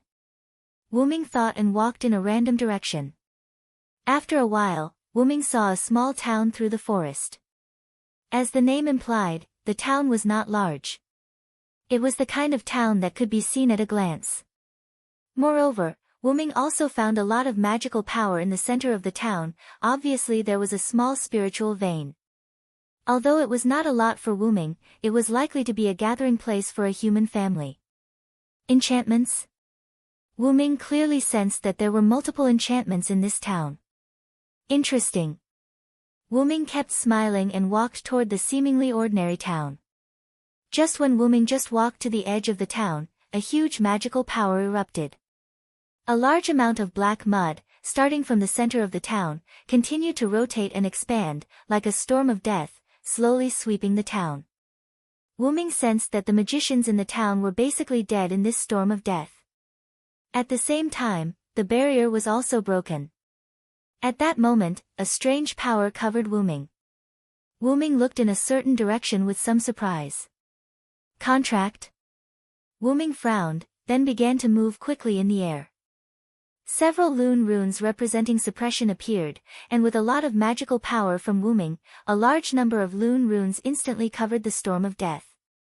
In an instant, the black mud was suppressed and formed a black sphere. Black hole. As the spell was chanted, a hole similar to a black hole in the universe appeared, instantly sucking the black mud sphere and crushing it.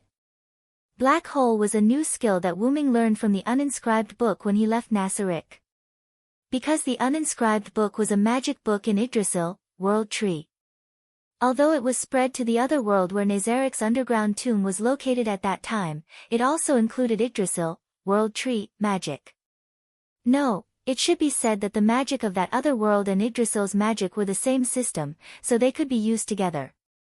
After all, the magic of Yggdrasil, World Tree, could be casually displayed. Wyrm preferred to use the magic of Yggdrasil, World Tree, or rather, magic.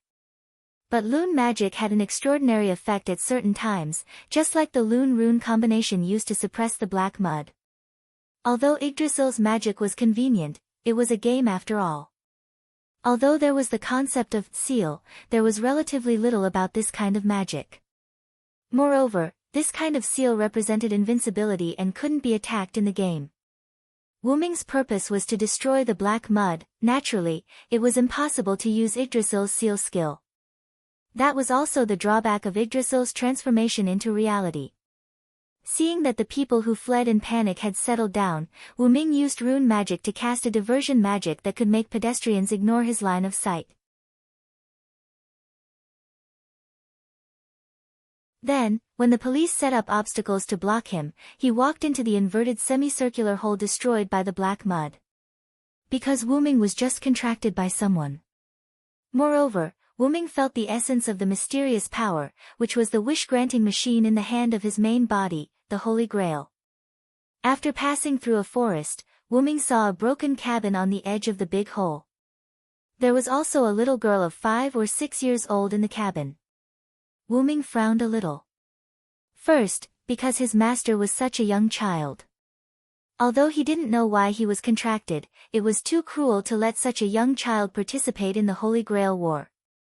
Second, because Wyrm saw that the little girl didn't have a smile on her face. No, it should be expressionless, like a puppet. I hope she's not a sacrifice of some magician family, Wyrm thought to himself. At that moment, half of the cabin had been destroyed. Even if Wyrm's clairvoyance skill was useless, Wyrm knew that the cabin could collapse in an instant. At that moment, a little boy who looked to be about 11 or 12 years old ran over from the forest, but the little boy's mind seemed to be still immersed in the big hole in front of him that had a large piece dug out. Perhaps it was because of Wyrm, the guy in strange clothes. The little boy quickly looked at Wyrm. Gotcha. However, at that moment, the cabin seemed to have reached its limit. With a gotcha, it began to collapse. The little boy also saw the little girl in the cabin, but because he was focused on Wyrm just now, the little boy didn't react in time. At that moment, the cabin had begun to collapse. Danger! The little boy yelled and ran to the cabin. But the little boy's speed was still too slow, and there was no time for him to run over. High-order transmission. At that moment, with a spell, Wyrm instantly appeared beside the little girl. The little girl seemed to have just reacted. She tilted her head and unconsciously opened her mouth as she stared blankly at Wu Ming. Wu Ming instantly picked up the little girl, chanted the spell again, and appeared in the same place. At that moment, the cabin completely collapsed, and the little boy who was running to the cabin also stopped.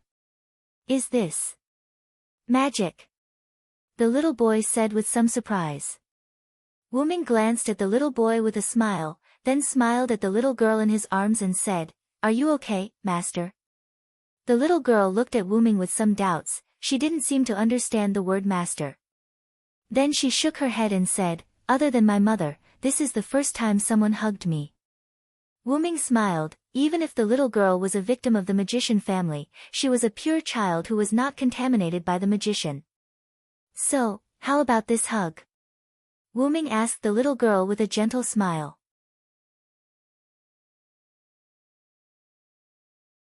The little girl grabbed Wu Ming's clothes, rubbed it, and said after a while, "It's very warm." Wu Ming's smile was even brighter, touched the little girl's head, and said, "So, how about sleeping for a while?" Wu Ming began to release his sacred aura. The little girl looked at Wu Ming, nodded her head, lay in Wu Ming's arms, and began to sleep. From the perspective of the little boy next to him, the big brother in front of him was exuding a faint golden halo, and the little boy was also affected by this halo. At this moment, he felt sleepy. Wu Ming's caster level skill, Sacred Aura A, was not simply the ability to bewitch people, he also had this similar effect to warm the atmosphere, make people sleepy, act as a heat source, dispel evil, repair, and other similar effects. At this moment, Wu Ming was using the warm effect to make people sleepy, and the golden halo was because Wu Ming didn't deliberately hide it. After all, the little boy in front of him knew magic, and he also saw a series of miraculous actions, so there was no need to hide it at all. For the sake of the little boy who knew how to help others, Wu Ming had a good impression of him. At this moment, an uncle who was about 30 years old rushed to the little boy at an unimaginable speed, grabbed him, and then began to retreat at a speed that ordinary people couldn't reach. However, that was a speed that ordinary people couldn't reach. It was simply a joke for a servant, a heroic spirit's clone. In prison, Wu Ming used a very common restriction magic in Yggdrasil. He easily froze the uncle's body.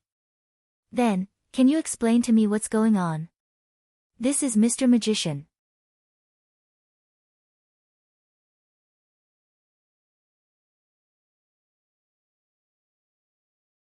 Chapter 100. The man in his 30s in front of Wu Ming swallowed his saliva and broke out in cold sweat. He understood what the creature in front of him was, and he also understood how destructive and unpredictable the creature in front of him was. Not to mention whether his origin bomb could affect it, but if it didn't, it would be troublesome. His own life was not important. What was important was the child in his hand, his adopted son. If something happened to him, he would not forgive himself. "So, sir, can you tell me where you are going with this child? I won't allow anyone to kidnap a child in front of me," Wu Ming said gently. Wait, Kiritsugu is not a bad person." The little boy who was grabbed by Chia Si, who was already immobilized, said weakly. No matter what, the little boy also knew the existence of magic. For the situation that happened at this moment, the little boy was not very worried. After hearing the little boy's words, Wu Ming instantly understood. The man who was immobilized by him should be with the little boy. The man should know the identity of Wu Ming, or the creature called servant. "I see, then how many Holy Grail Wars is it now?" Wu Ming said gently. "The 4th Holy Grail War, but it's over." The man looked at Wu Ming cautiously and suspiciously. Wu Ming also knew what he was wondering. The Holy Grail War was over, but his servants still existed, so he had to be cautious. "So that's how it is. I was too rash. I apologize to all of you here," Wu Ming said and lifted the immobilizing spell on the man. The man breathed a sigh of relief, then looked at Wu Ming and the little girl in his arms, and then took the little boy to the remaining house near the big hole. It seemed that he wanted to collect information. Wu Ming didn't care about the impolite man. Wu Ming pointed on the ground, and a simple house appeared there. Because Wuming had the power provided by Yggdrasil Baba, he could slightly control the wood element. The main purpose of building this house was to give his little master a place to rest for a short time. Wuming took out a piece of cloth and put it on the wooden bed as a sheet, then he settled his little master, took out another piece of cloth, and covered her body. Then Wuming snapped his fingers, and a warm atmosphere filled the room. Wuming looked at the cup-shaped seal in his little master's hand and sighed. Wuming almost guessed that his little master's family probably died in this disaster. When Wuming came to the big hole, he released his magical power. After exploring, except for his little master and the father and son, there were no other humanoid life forms nearby. Wuming left the room and gently closed the door. Then Wuming gently jumped on the roof and sat down. Wuming knew that the father and son just now would definitely come to him again. Wuming didn't believe that the magician would come to this town that just suffered a disaster. In this way, Wuming began to meditate. On the other side, Amiya Kiritsugu and Shiro Amiya, the father and son Wuming met just now. At this moment, they were investigating the magician's family. I see, this is the godchild, the Shitsuki family's secret. The uncle Amiya Kiritsugu looked at the ancient document in his hand with slight excitement. It was written that the Shitsuki family's girl was a natural holy grail after birth, able to fulfill wishes without any cost. This power would only disappear when the girl grew to the age of 7. This kind of girl was called the godchild. Godchild would subconsciously fulfill the wishes of the people around her. In order to not let the children of the Shitsuki family be overwhelmed by these wishes, every time a girl of the Shitsuki family was born, the Shitsuki family would set up a barrier for the godchild. In the barrier, no one except the mother could enter. Godchild would stay in the barrier until she was 7 years old. After that, the godchild's power would disappear. Only then would she be allowed to come out of the barrier. In this case, the girl would explain the disappearance of 7 years on the grounds of treating a disease or being adopted by a relative. Kiritsugu, it says here, this generation's godchild, if the wish machine wants to fulfill the wish of saving the world, her soul will be imprisoned by the world forever. Shiro Amiya was a little surprised. After all, the soul would be imprisoned by the world forever. He really couldn't imagine how painful it would be. Ah, yes. Amiya Kiritsugu held his head and said, we know the way to save the world, but we didn't use the godchild's method, and we couldn't even find the godchild. Shiro Amiya looked at Amiya Kiritsugu with some surprise, as if wondering why he could say such a thing. Yes. Amiya Kiritsugu raised his head and looked at Shiro Amiya as if he had found a target. Shiro, the little girl next to the servant must be the godchild. Shiro Amiya was puzzled. Kiritsugu, what do you mean? Find it, negotiate with it, and first find out what its real name is. Amiya Kiritsugu stood up and walked out of the room. Shiro Amiya also put down the book and quickly ran out. Remember, Shiro, the servant is a degraded version of the heroic spirit. Every heroic spirit was once a hero. The so-called hero is the kind of guy who has no feelings of ordinary people. They are all tools of heroic beliefs. Except for the command curse, nothing can control them. Kiritsugu looked at the wooden house that appeared out of thin air and continued to say to Shiro Amiya, from the series of actions just now, it can be seen that he is the kind of servant with the order attribute who will not kill for no reason. Generally, as long as you don't touch their taboo, you will be fine. Shiro Amiya looked at Amiya Kiritsugu, looked at his somewhat scary eyes, and nodded. Wuming opened his eyes and looked at the father and son who came to this side and smiled. Then, Wuming, Amiya Kiritsugu, and Shiro Amiya exchanged names. Then, Wuming learned about the situation of his master from Amiya Kiritsugu. Oh, godchild. Wuming thought. Amiya Kiritsugu and Shiro Amiya stood opposite Wuming. Yes, in order to protect the last orphan of the Shitsuki family, we want to protect her. Even if you are a servant and have been instilled with the knowledge of this era, you can't better protect her in human society. How about we cooperate? Amiya Kiritsugu looked at Wuming with a blank expression. Wuming laughed. I'm sorry, I didn't mean to laugh at you. For magicians, my master is a rare universal wishing machine. I really can't think of anyone who wants to protect her. Then, Wuming looked at Amiya Kuritsugu, who was still calm, and Shiro Amiya, who was looking at Amiya Kuritsugu with a worried face, and said, well, then I accept your protection. I hope you don't let me lose hope, Amiya Kuritsugu-san. Wuming stretched out his hand and expressed a happy cooperation. Ah, happy working with you, Wumian.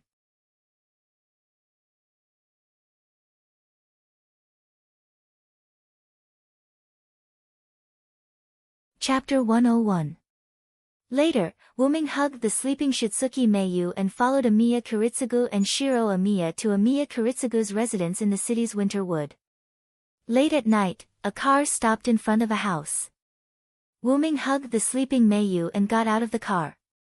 After Amiya Kuritsugu and Shiro Amiya got out of the car, Amiya Kuritsugu carried the few remaining books found in the Shitsuki family and told Shiro Amiya, Shiro, go and prepare a room for Mr. Wuming and Shitsuki Meiyu. Shitsuki Meiyu was the name written on the record found by Amiya Kuritsugu in the collapsed cabin. There was no doubt that it was the name of the little girl in Wuming's arms. I don't need it. Wuming stopped Shiro Amiya, who was about to prepare a room, and continued, help me prepare a room for my little master. I don't need it. Shiro Amiya looked at Amiya Kuritsugu and then nodded, I understand. Then, I will go in first, Mr. Amiya. After that, regardless of Amiya Kuritsugu's opinion, he walked in with Meiyu in his arms. Amiya Kuritsugu didn't care about Wuming's behavior. In his opinion, servants were tools. He didn't need to be good to them. He just needed not to provoke them. Because the Amiya family had a lot of bedrooms, and the house was relatively empty, Shiro Amiya could move in after a simple cleaning. Wuming followed Shiro Amiya to a room. There was nothing on the clean tatami, except for the quilt. Because I didn't know that someone was going to move in, there is no other furniture except for the quilt. Wuming looked at Shiro Amiya in front of him, who looked very restrained, and said with a smile, thank you, and it's okay. You can go do your work. Wuming went into the room and closed the door. Wei Gongshi stared blankly at the closed door. Servants aren't as bad as Cut made them out to be. Wei Gongshiro mumbled to himself as he left. Wuming waved his hand, and the room was suddenly filled with a sacred feeling. Wuming put Meiyu on the bed and covered Meiyu with a quilt. After casting a warm lune rune for Meiyu, Wuming's spirit form disappeared. On the roof, Wuming appeared and sat on the beam. He looked at Amiya Kuritsugu, who was moving books, and Shiro Amiya, who was helping Amiya Kuritsugu. Wuming turned his gaze and looked at the bright moonlight in the sky. He began to organize the information he got.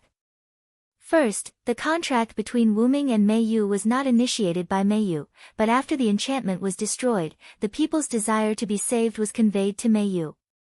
It happened that Wuming, a servant, was nearby, so Meiyu passively signed a contract with Wuming. In fact, even if there was no contract, Wuming would have erased the Black Storm mud. Not only because Wuming promised Jemwing Zelik that he would do his best to save the world, but also because of Wuming's own will. As a former human, Wuming didn't want to see a disaster happen. If possible, Wuming would still help humans. And Wuming didn't play any word games. Whether it was to protect the world, or save the world, Wuming would do it. Second, the Fourth Holy Grail War in this world ended not long ago. According to Amiya Kuritsugu, the Fourth Holy Grail War had ended almost 5 years ago. Amiya Kuritsugu was not a participant in the Fourth Holy Grail War, but Amiya Kuritsugu was a good friend of one of the masters. According to Amiya Kuritsugu, 2 of the 3 masters who held the Holy Grail War had died, including his good friend.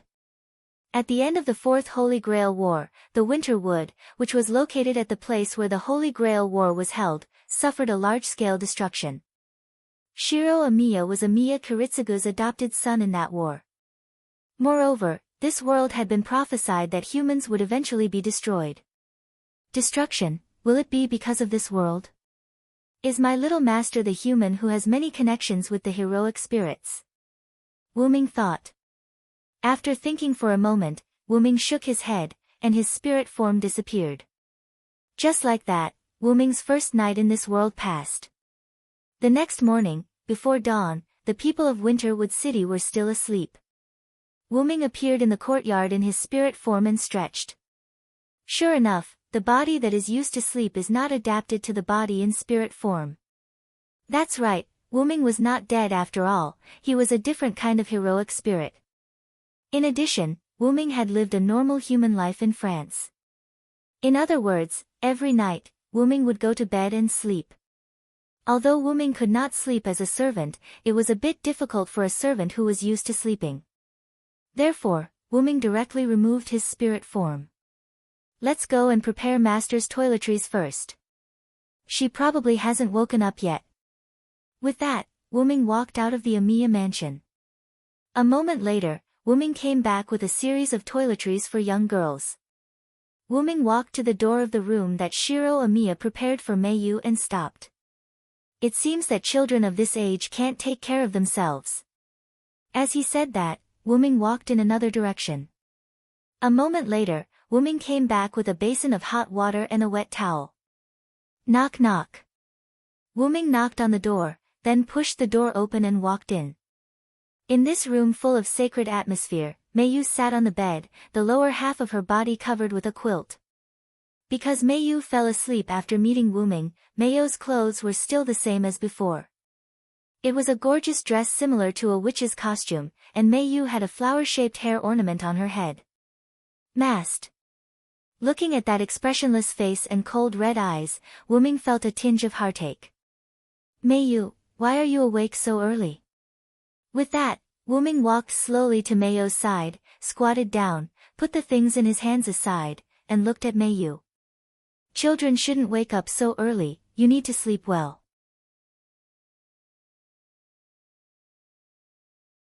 Wuming patted Mayu's head. Mayu's face showed a hint of confusion, as if she was wondering why he patted her head. I couldn't sleep, so I woke up, Mayu said after a while. Wuming smiled sweetly at Mayu. Is that so, then let's wash up. Then, with Wuming's help, Mayu successfully finished washing up. Then, Wuming brought Mayu to the edge outside. Mayu, sit here for a while, I'll prepare food for you. Mayu looked at the edge made of wooden planks, then looked at Wuming, and nodded. Mayu hugged a cloth ball and sat down steadily.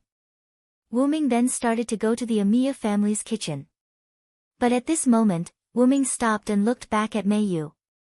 Wuming found that Mayu was just sitting there in a daze. Wuming frowned, and then a loon rune appeared in the air, and a few cute little fairies appeared beside Wuming. This was a loon magic to summon a familiar. Then, the little fairies flew to Mayu's side. Mayu looked at the little fairies in surprise, then looked at Wuming. In response, Wuming only smiled. Then, he left the room and went to the kitchen.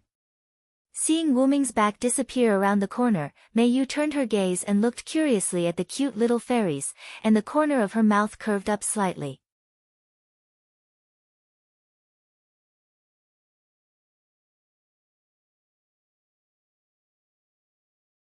Chapter 102. Well then, let me see what ingredients the Amiya family has. After that, Wuming didn't find anything. After all, it was a place where he didn't come often, so it was easy for the ingredients to go bad. After that, Wuming didn't say anything and directly used the space door and walked in. After a while, Wuming came out with a series of ingredients. As for how to pay, Wuming said that he had some gold coins in his dragoness that weren't very useful. Just as Wuming was preparing food in the kitchen, Shiro Amiya walked in with a yawn. Hey! Mr. Wuming.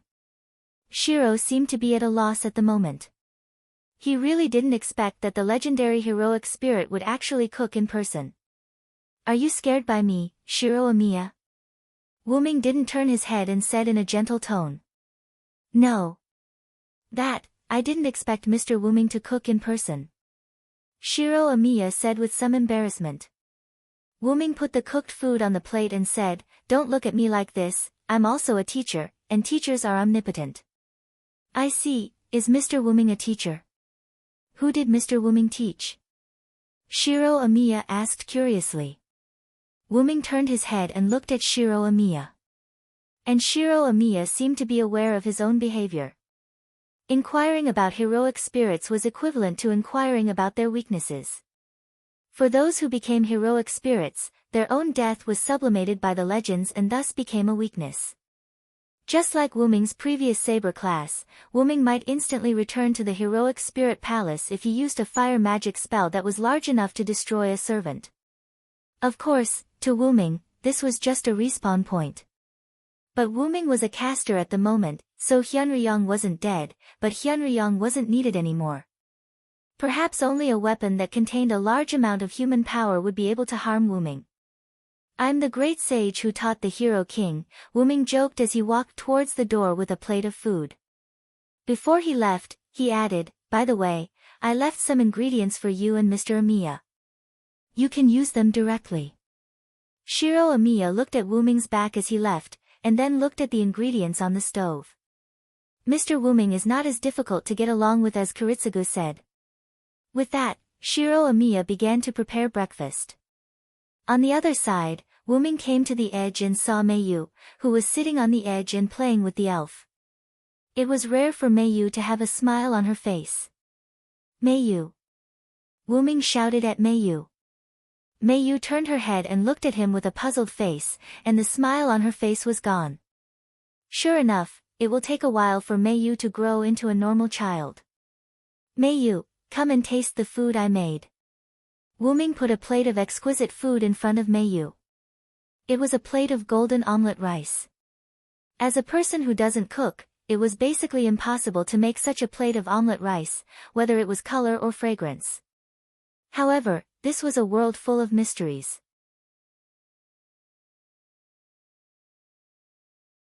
Well, Wuming used magic and added his own sacred aura to this plate of omelette rice, so it looked like it was glowing. Looking at Meiyu looking at the plate of omelette rice but not eating, Wuming sighed. Do you need me to feed you? Wuming asked gently. Meiyu thought for a moment and nodded. Wuming smiled helplessly and then picked up the plate of omelette rice. Wuming picked up the spoon and cut a hole in the egg skin of the omelette rice. The rice inside the egg skin instantly broke out, showing the golden rice grains. The rice grains were mixed with ham and vegetables, showing a different kind of beauty. Meiyu looked at this scene, her eyes slightly widened.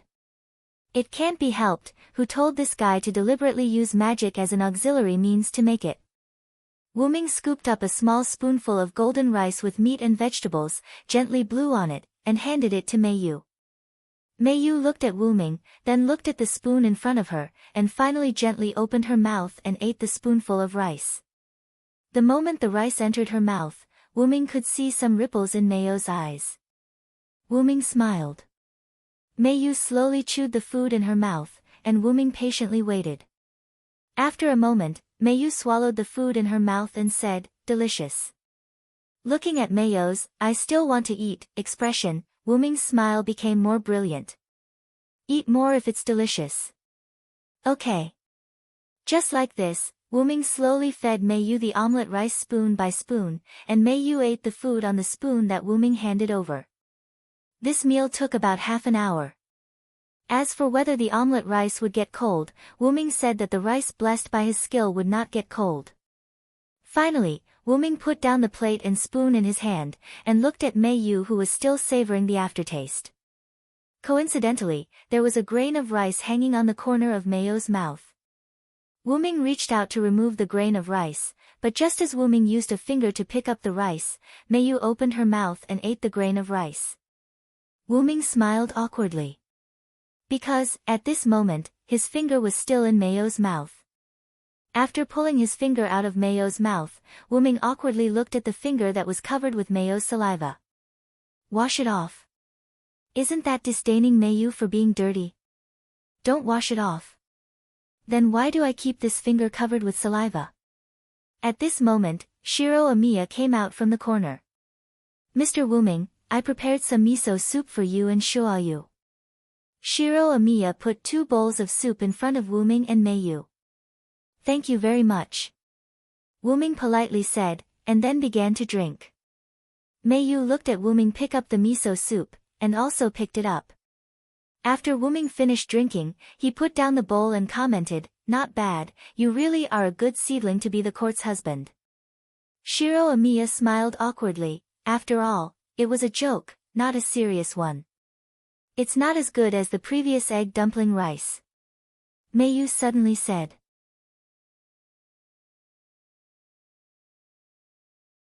Is that so? I'm sorry, I'll work harder next time."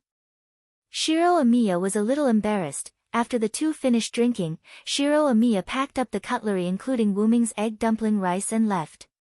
"You can't be so rude, Meiyu," Wuming taught Meiyu.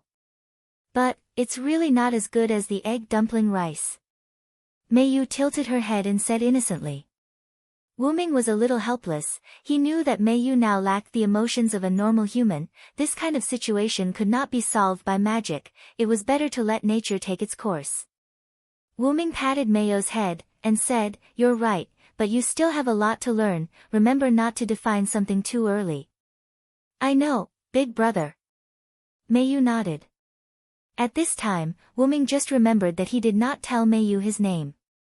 After all, the two just met last night, after which Meiyu fell asleep, and did not wake up until this morning. At this moment, Meiyu, who did not cry or make a fuss, was considered very good among her peers. "I'm sorry, it's my negligence not to tell you my name. My name is Wuming." "Wuming. My name is Shitsuki Meiyu." Nice to meet you." "Nice to meet you." "Nice trip."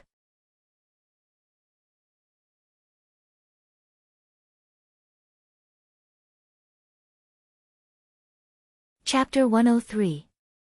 After breakfast, Wuming was going to take Meiyu out to buy some clothes. At the door, Amiya Kiritsugu came out of the house.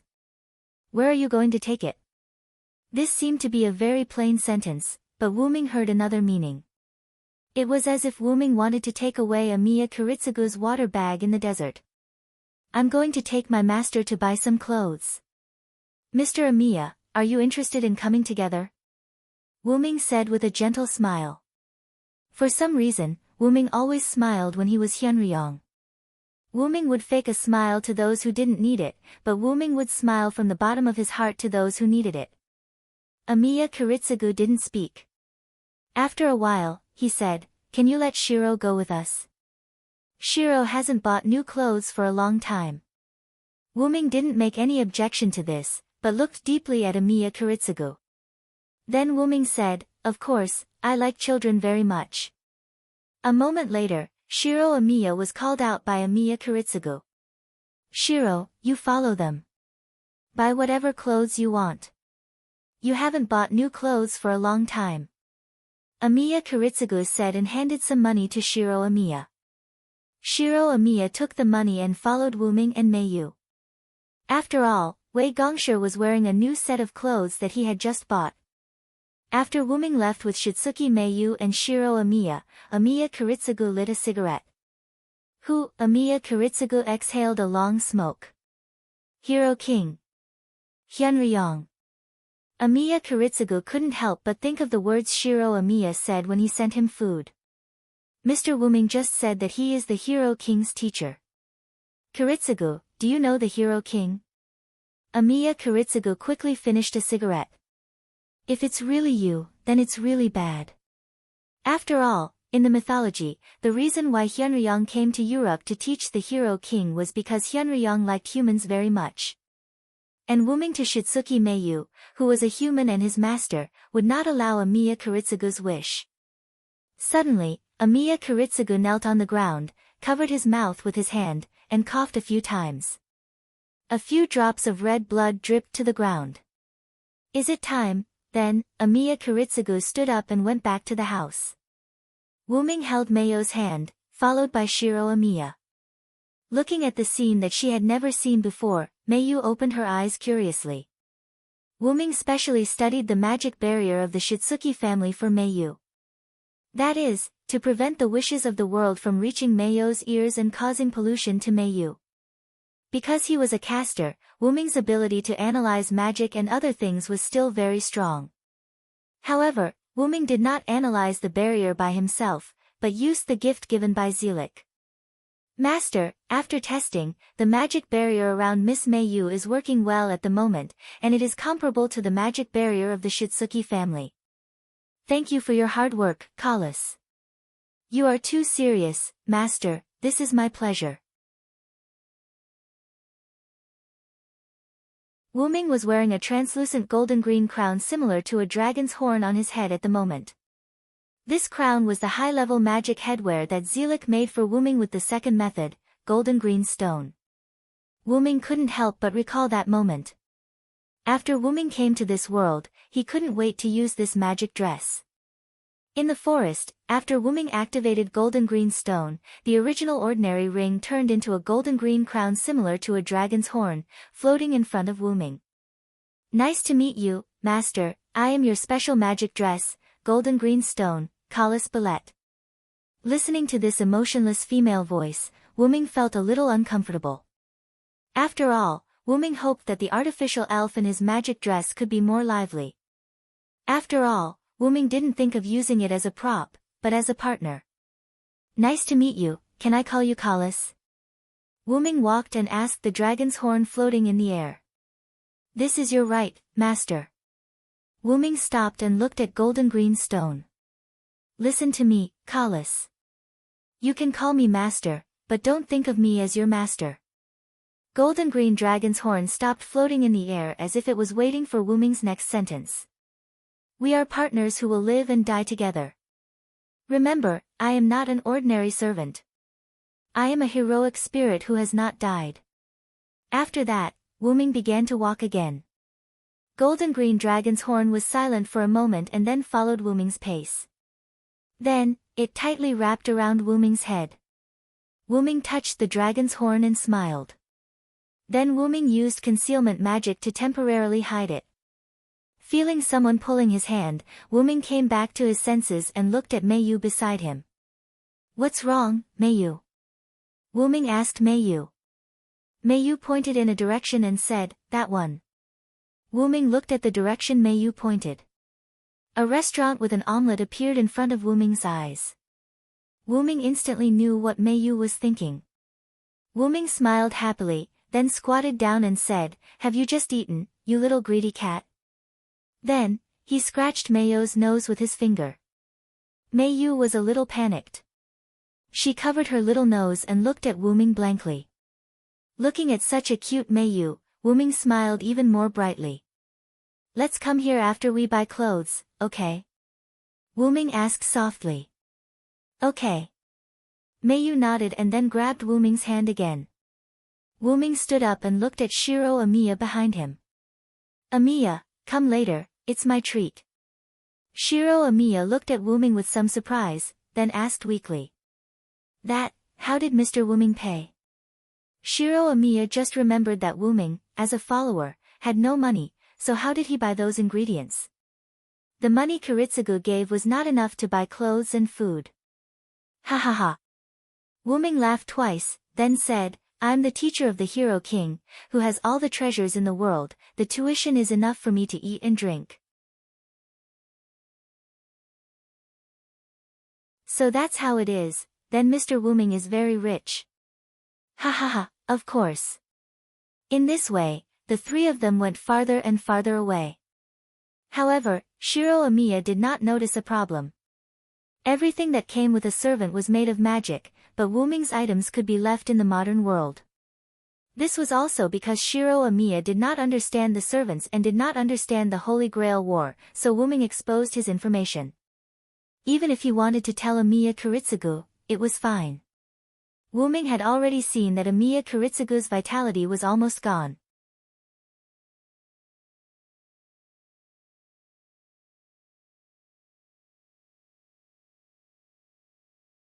Chapter 104. Wuming brought Meiyu and Shiro Amiya out of the department store. The three of them did not have anything in their hands as they were all kept by Wuming in his Dragonist relic. Wuming brought Meiyu and Shiro Amiya to the restaurant that they came across earlier. After ordering a portion of omelette each for Meiyu and Shiro Amiya, Wuming brought the two of them to a seat. After a while, the waiter served the omelette. Due to Wuming's actions, Shiro Amiya was not reserved around Wuming. He picked up the spoon and said, "I'm going to eat." Then, he began to enjoy the meal. On the other hand, Meiyu kept looking at Wuming as if to say, "Why aren't you feeding me yet?" Wuming smiled and shook his head helplessly. Then, he said, "Remember to eat by yourself in the future. Don't always let others feed you." "Okay." Meiyu nodded and looked at Wuming with anticipation. Then, Wuming picked up the plate of omelette, picked up the spoon, and cut open the egg. Then, he began to feed her just like how he fed Meiyu this morning. Shiro Amiya looked at the heartwarming scene with jealousy in his eyes. "When will you be able to feed me the cub?" Shiro Amiya seemed to have realized something and shook his head frantically. No, I'm going to be a righteous man. How can I let others feed me?" With that thought, he seemed to be motivated and began to eat in big mouthfuls. After Shiro Amiya finished eating, Wuming only fed her half of the omelette. Then, under Shiro Amiya's gaze, Wuming finished feeding her. Wuming picked up a tissue and wiped the corner of Meiyu's mouth. Then, he said, "Okay, let's go." "Okay." Meiyu said calmly. Then, she added, "This omelette isn't good. It's not as good as yours." Wuming looked at Meiyu who wanted to say something. "But, it's very warm." Wuming was silent. As a human who could grow up normally, Wuming could not imagine what Meiyu, who was almost 6 years old, had experienced in the past 6 years. She was only allowed to see her mother and live in that small house. She was not allowed to read books or understand the outside world. She was not allowed to have feelings for anyone. She was not allowed to do anything. Although this was for the good of Meiyu and the other divine children, it was still a little too cruel. After a while, Wuming picked up Meiyu. "Meiyu, maybe you don't understand now, but you have to remember that your name is Meiyu. You are no longer Shoayu. You don't need to bear any responsibility of the Shitsuki family anymore. Because, I am here." After saying this, Wuming's aura suddenly changed, as if a god had descended. Meiyu, who was picked up by Wuming, opened her big red eyes and looked at Wuming. At this moment, Meiyu's eyes were slightly moist. Moreover, Meiyu seemed to feel the feelings conveyed by Wuming. Then, Meiyu lay in Wuming's arms, closed her eyes, and fell asleep. Before Meiyu fell asleep, Wuming vaguely heard a sentence, "Thank you." Wuming suppressed his aura, and then Wuming cast a mute magic on Meiyu, and said to Shiro Amiya, "Let's go, Shiro Amiya." "Yes. Yes." Shiro Amiya looked at Wuming with some surprise. Now, Shiro Amiya knew why his adoptive father, Amiya Kiritsugu, was so afraid of followers. Soon, Wuming carried the sleeping Meiyu, followed by Shiro Amiya, and the three people returned to the Amiya mansion. After Wuming settled Meiyu, he followed Shiro Amiya to see Amiya Kiritsugu. "As long as I am here, Meiyu will not become the Great Holy Grail." After leaving this sentence, Wuming left. Shiro Amiya looked at the gloomy face of Amiya Kiritsugu, and didn't know what to do. Amiya Kiritsugu's face was gloomy. He should have thought that if it was really that Hyunryong, whether it was out of love for humans, or because Meiyu was his master, Wuming would protect Meiyu. Then, Amiya Kiritsugu spat out a mouthful of blood, and sat on the ground. "Kiritsugu." Shiro Amiya quickly ran to Amiya Kiritsugu's side and helped him up. At this moment, Amiya Kiritsugu's face was even more aged. "Hey! Dad! What's wrong with you?" Shiro Amiya said anxiously. Amiya Kiritsugu shook his head. He knew that his body couldn't take it anymore. He spat out blood because he had finally found a way to save the world, but he was stopped by an invincible person. "Shiro, you must remember our wish." Shiro Amiya looked at the current Amiya Kiritsugu and nodded heavily. On the other side, Wuming returned to Meiyu's room. Looking at the still sleeping Meiyu, Wuming smiled with relief. Wuming was now even more convinced of what he had said. I'm here. I will definitely protect you, Meiyu. As if hearing Wuming's voice, Meiyu slowly opened her eyes. Then, Meiyu got up in an instant and threw herself into Wuming's arms, just like a newborn bird throwing itself into its parents' arms. Wuming hugged Meiyu, and then Wuming found that Meiyu's eyes had turned golden at this moment.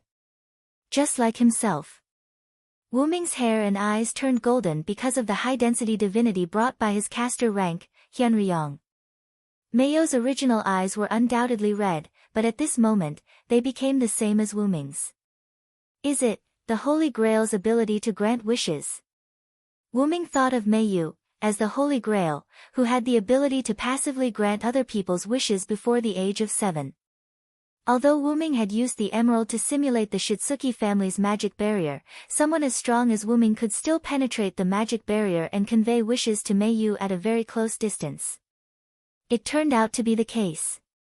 Is this the reason why I said, I'm here?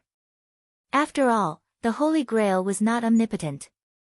It could only choose the most appropriate way to grant wishes at present.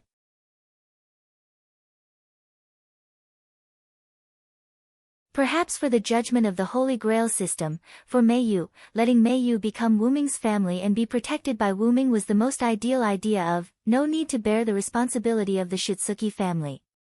No wonder Meiyu was so tired that she fell asleep.